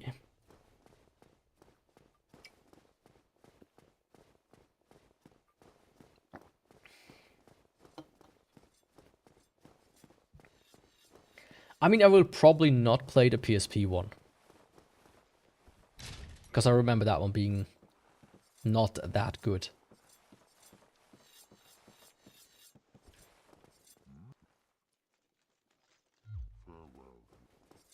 Thank God.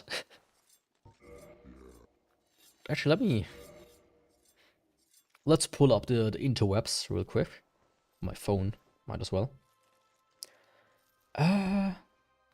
Let's first check maybe local platforms.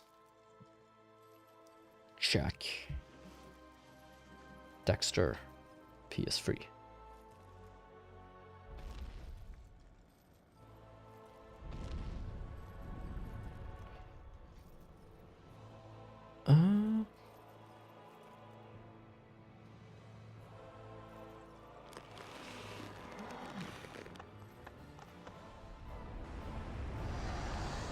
Okay, nobody has it here.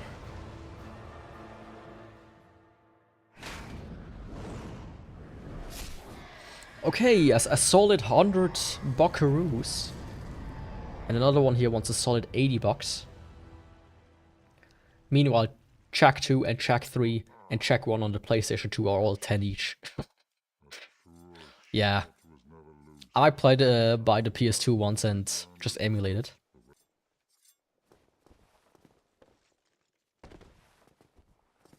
Oh, thanks for that's a bit heavy, by the way. Thanks for dropping by. I always appreciate when somebody not just watches, but also chatters. It makes the stream way more exciting. And I hope to see you in the next live. That sounds also quite heavy, dude. But yeah, thanks. The next stream, if you want to know, is Tuesday, repairing consoles. And then Wednesday with Quake 2. And next Friday with The Lord of the Rings, The Third Age. That's going to be the schedule for the next week. So I hope to see you again. Thanks for joining. And I will almost certainly keep it up. Calamite will die within 2 seconds. At least that's what I hope. Yeah, see ya. Have a good one. Good morning, good afternoon, good evening, wherever you are. I don't even need to kill these dogs. Why am I doing that? I also got my cat trapped between my feet. One of them is sitting on my PC again. I have to keep them in check before they rip out the cables. Like they did in the beginning of the stream. It's always, you know, an arms race. I really need to like 3D print something, like a shroud or something that goes on top of my PC. So that they cannot rest their paws on top of the cable. My current 3D printer is just a bit broken. I just cannot get it leveled anymore. So I want to buy a new one for quite a while now. But I also don't want to spend like 400 bucks. Because I'm cheap like that.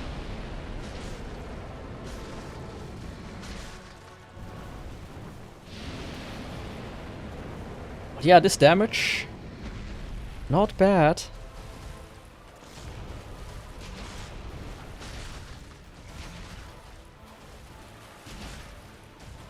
Come on. Yeah, I wasn't... like fighting in this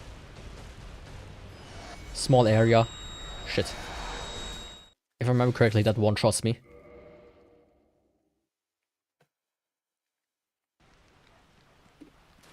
What the fuck? Oh. So, cat kind of tried to rip something out behind me. Okay, try number 2. Hey, can you not... It won't be long, little boy. Just stay down there for now. Usually it's the girl that is a bit more annoying. But she seems to be sleeping right now, so that's good. Okay, Calamite. Buddy. I mean, that was also my fault that I ran into his eye.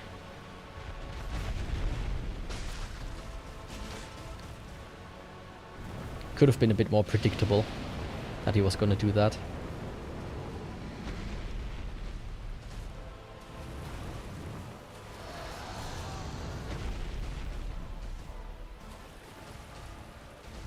Yeah.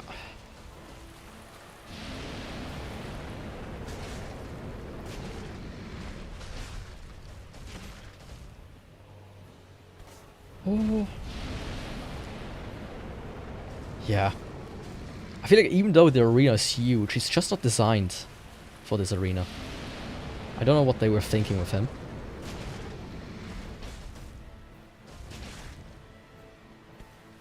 Like, he's actually too big even for this huge-ass place.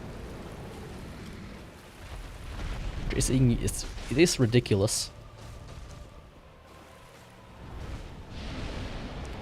Usually I try to dodge through these flames. Or like at the beginning I did, but by now it's just a bit too risky for me.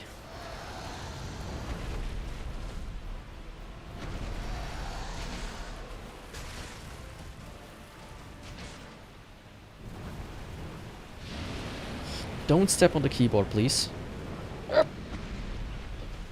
Okay, good.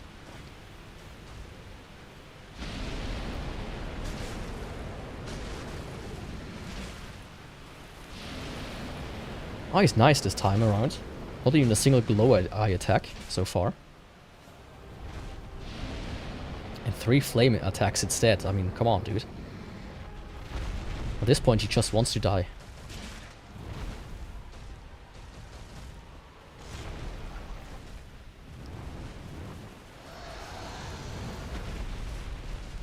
Yeah, I need to take this opportunity to heal.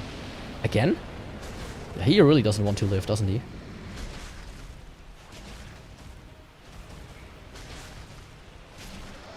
Good night. See you next run, Calamite. Until then, sleep tight. I should also get rid of some of the rings that he dropped. I have like 5 or 10 of them right now. Like I can actually sell them to Framp, but I always get rid of them before I can sell stuff to him. But yeah, now it's time for Gwyn. Eh? Gwyn. So I will... For that fight, I will equip... Where is it? The B ring.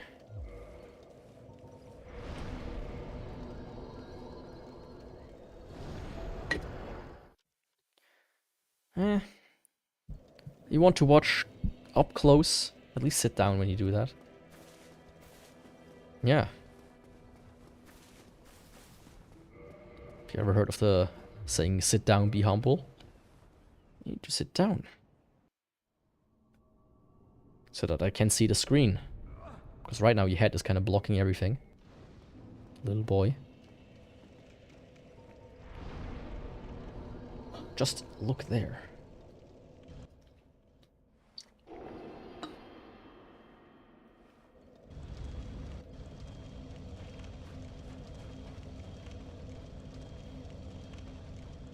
Yeah.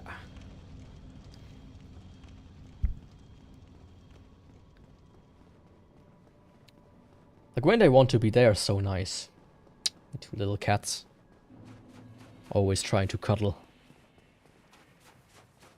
Seeking warmth. Giving kisses. But he has a bit of a red ear right now because he's scratched there. It is bath time, of course, as well.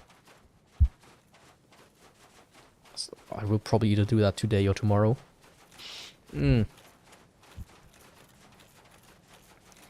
Please. Give me like 5 or 10 more minutes. And I'll be right with you. But first I need to beat an old man. While I cosplay him. Skinwalk him. Put yourself into the mind of the enemy. To beat the enemy. Oh.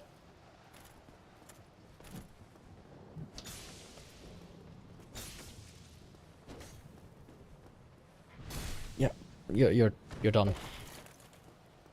You're a bit in the way.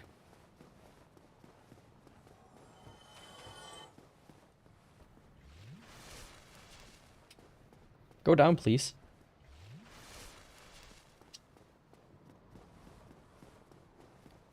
Go on, let's take one more fight.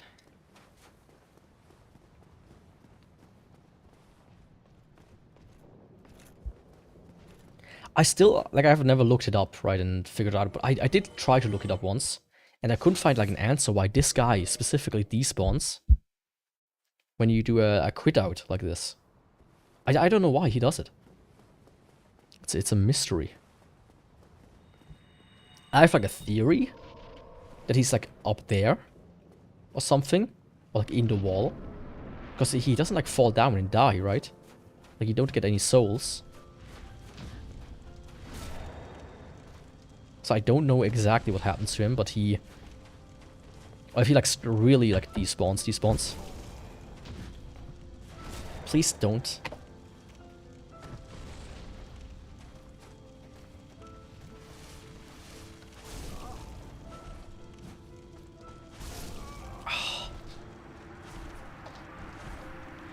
Yeah, it's a bit hard when your cat tries to knock everything over. Give me a second.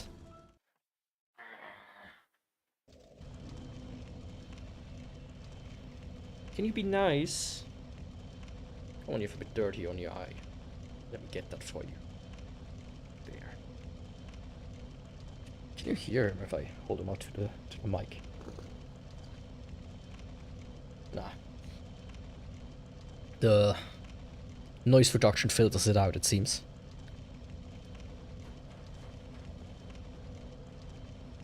But yeah, the amount of damage I did was pretty good. Like 1600. That's like 2 or 3 parries. Like 3, 4, 5, 6, 7, 8. Less than 10.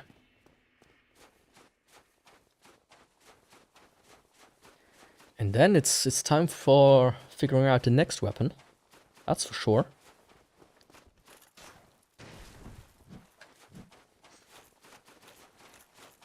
It really depends what kind of weapon I get for how the next run will play out. As I do say, I will probably veto certain weapons, mostly the crossbow. At least the normal one. And if I get one of the stronger ones, I will first do like a test drive to see if like the bigger ones are more of a problem than the others. Like the javelin or what it's called, that one I'm not too concerned about. But like the regular small crossbow, I'm very concerned about.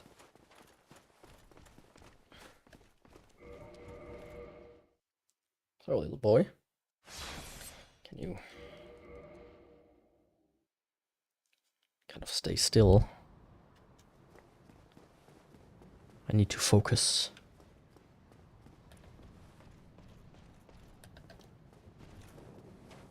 I just love how you can get this guy to fall off. Yeah, once again, I feel like he stands like here. So it's not even like he can fall down. Or like there's nothing obstructing him, right? So he's either upstairs there, or he's like down here, like stuck in the floor or something. I have no idea. It's one of the stranger mysteries I still haven't figured out. Or still want to find out. Okay, go in.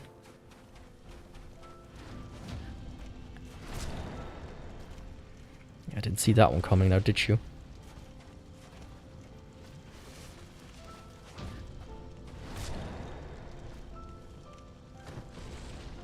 Old man, just go back to sleep and sip on some jello.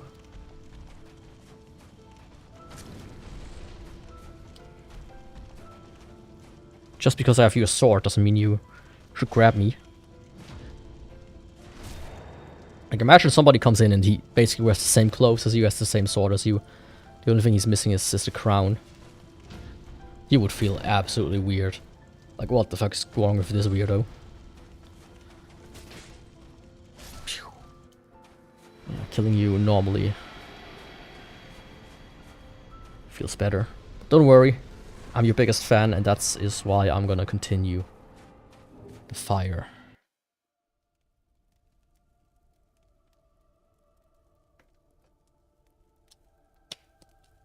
Did you see that, boy? That's how you do it. Yeah. A bit slower, but still sub 4 hours, which is... If all the runs are gonna be sub 4 hours, then I'm gonna be happy. Because I do get kind of tired after that a session that long. Your mouth starts to get really dry as well. Which is, you know, once again, going back to the previous topic of people who do like 12-hour streams, I don't even know how that's possible. I feel like by hour 6 or 8, you're so done. You're completely shot, right? Like, how do you even do it? Stuck on my keyboard. There we go. And the leg has retracted. Ah.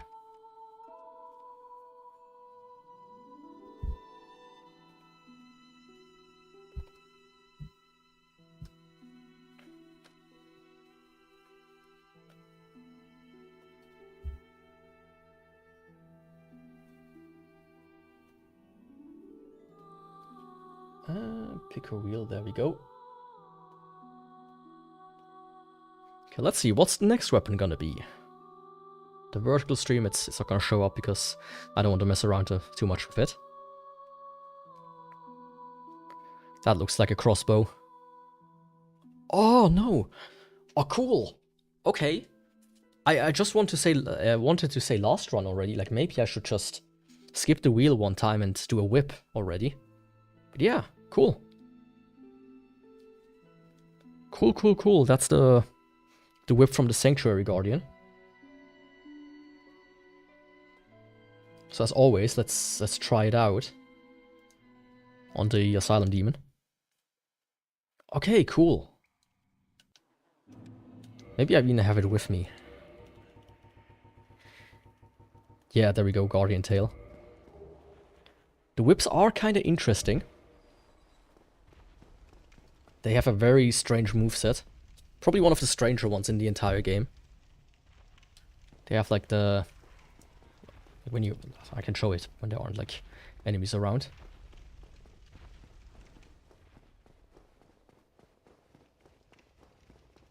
Like you have like a weird power stance one. One where you like flick the whip. And this one I think either poisons or bleeds the enemies. So one-handed is... and this, and two-handed is even funner. This. Oh, that's hilarious.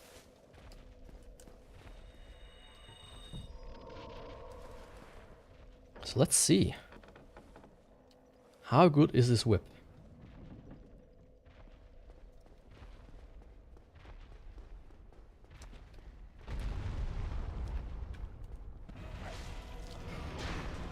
$60 damage? Ooh.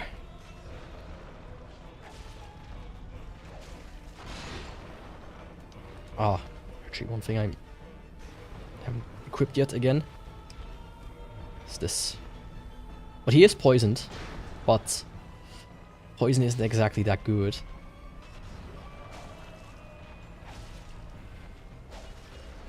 Okay, this could be a run that's much longer than the usual one.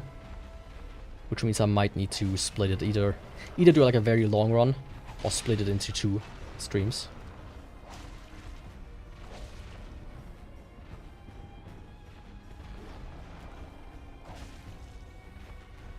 I mean, I'll see once I upgrade it, but so far this is much worse than I expected it to be. Especially considering that not many enemies can be poisoned.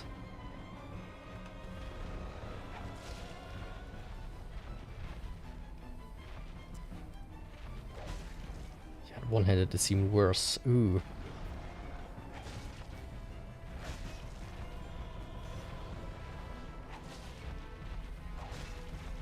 I mean, the biggest concern once again is always the 4 kings.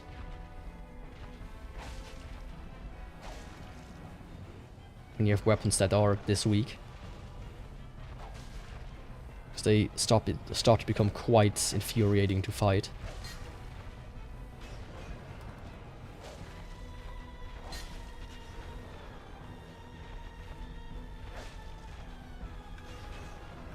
Like, look at how slow his health goes down with the poison. If it would be like 10 times as fast, maybe. But this, nope.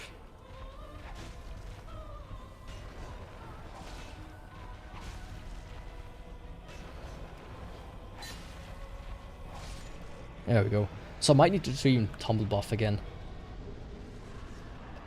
When I do 4 Kings. Ooh, this is gonna be interesting.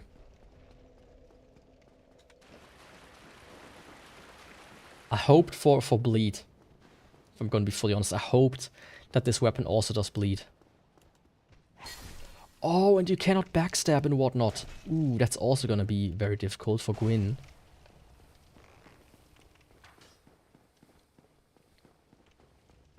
And I also don't think you can parry.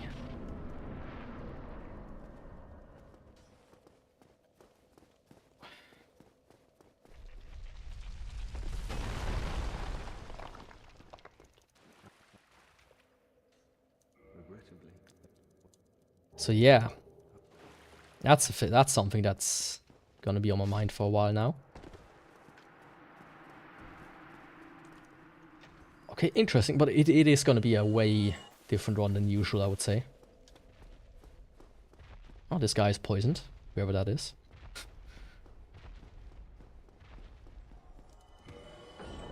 Oh, hello. You mind? Let's see. Come on, attack me.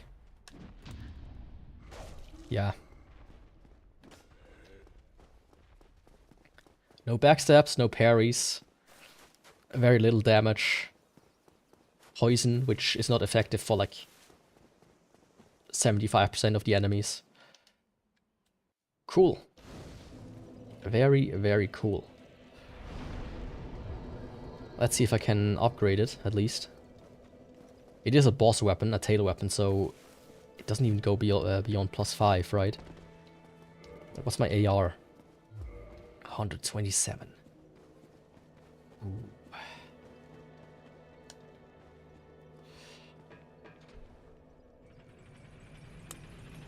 You see that, boy? Hmm? This is a shit weapon. You know that term? Yeah, you do. Don't you? Well, you probably don't, actually. Don't know if there's much happening inside of that head of his.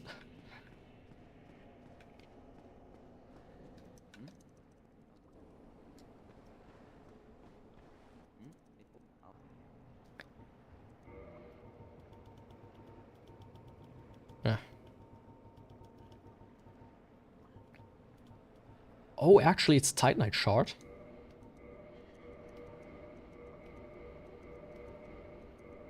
So I can potentially upgrade it to +15. So let me see, at +5, it's an AR of 197, it barely improved. Let me...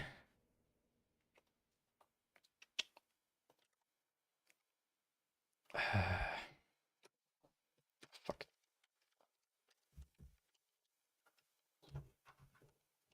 Messed something up. That's what I wanted.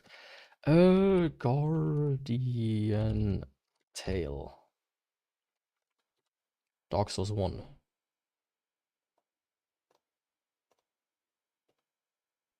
And I want Wikidot, please.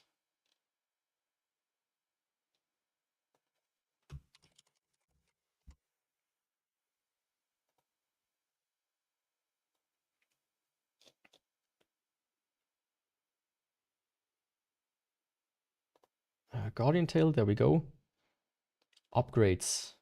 Okay, you can upgrade it to +15, where it's a 210er with a C scaling in Dex. But you can also... Oh, okay. Okay, you can enchant it, which means I can at least make it divine so I don't have too much problems with Nido. That's good to know. And I could make it magic. Not really. I could give it split damage for maybe a little bit extra damage, but that's about it.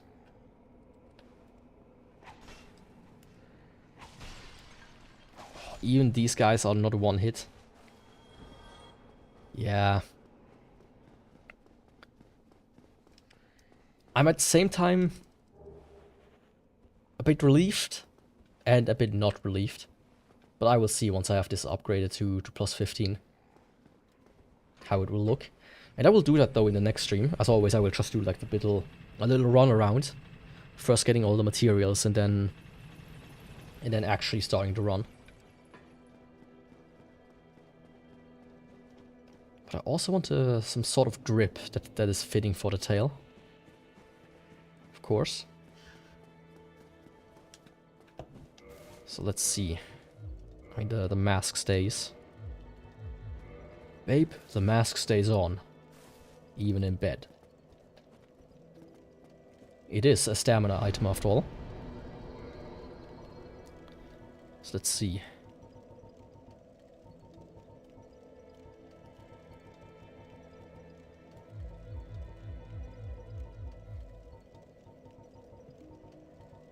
The Thorn set actually feels kind of cool for that. But it does deal some extra damage.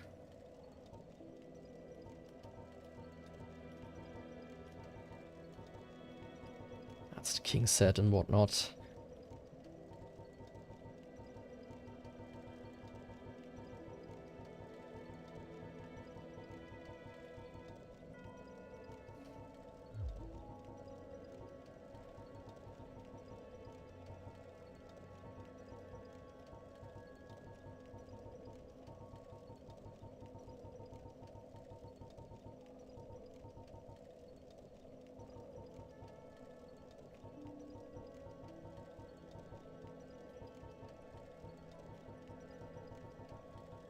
I think that should be a cool, that could look good.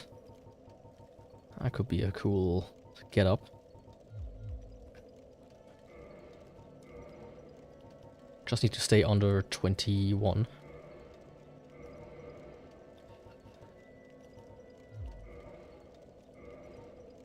I'm already way above it with this.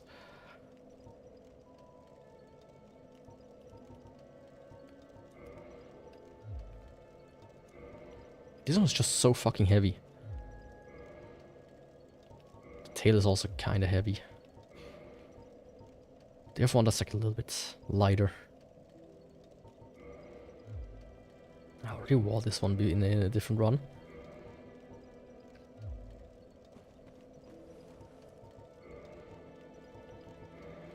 I think...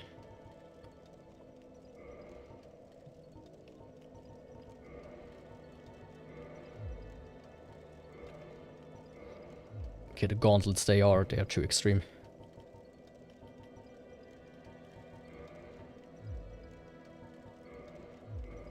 Yeah, that's a drip. And that is it. Next time, as I said, thanks for watching first of all, everybody. Today was a great stream. Turnout was pretty good. For the first stream with the new layout and everything. Very exciting. And next time on Dark Souls in 2 weeks, on Saturday, we will be doing the Guardian Tale. Which is going to be a very fun run, I would presume. Hopefully not one that's too long and too difficult. You never know, especially with the 4 Kings. But yeah, thanks for watching. The next streams, as I said earlier, this Tuesday, is going to be repairing, or like analyzing and then repairing if I can, Game Boys. Mostly Game Boy DMGs, Pockets, Colors, and Advances. Those are the ones that I have. Wednesday, we go back with more Quake 2. Maybe even finish it, who knows? Probably not. It is quite a long game, longer than I expected. And on Friday, we will start Lord of the Rings, The Third Age, which is like a JRPG like Final Fantasy X, which is quite an interesting game. And one from my childhood, so I'm looking forward to that. And just pray that I'm not getting copyright struck from the first second of the game, because it uses movie clips, if I remember correctly. Which is a bit iffy. And then also very soon after that, in the next week, Silk Song comes out, so I might actually start playing that over Third Age. But I will see. Maybe I'll do it in parallel and whatnot. And with that, I want to say, one final time, thanks for watching, and I will see you hopefully next time. Goodbye.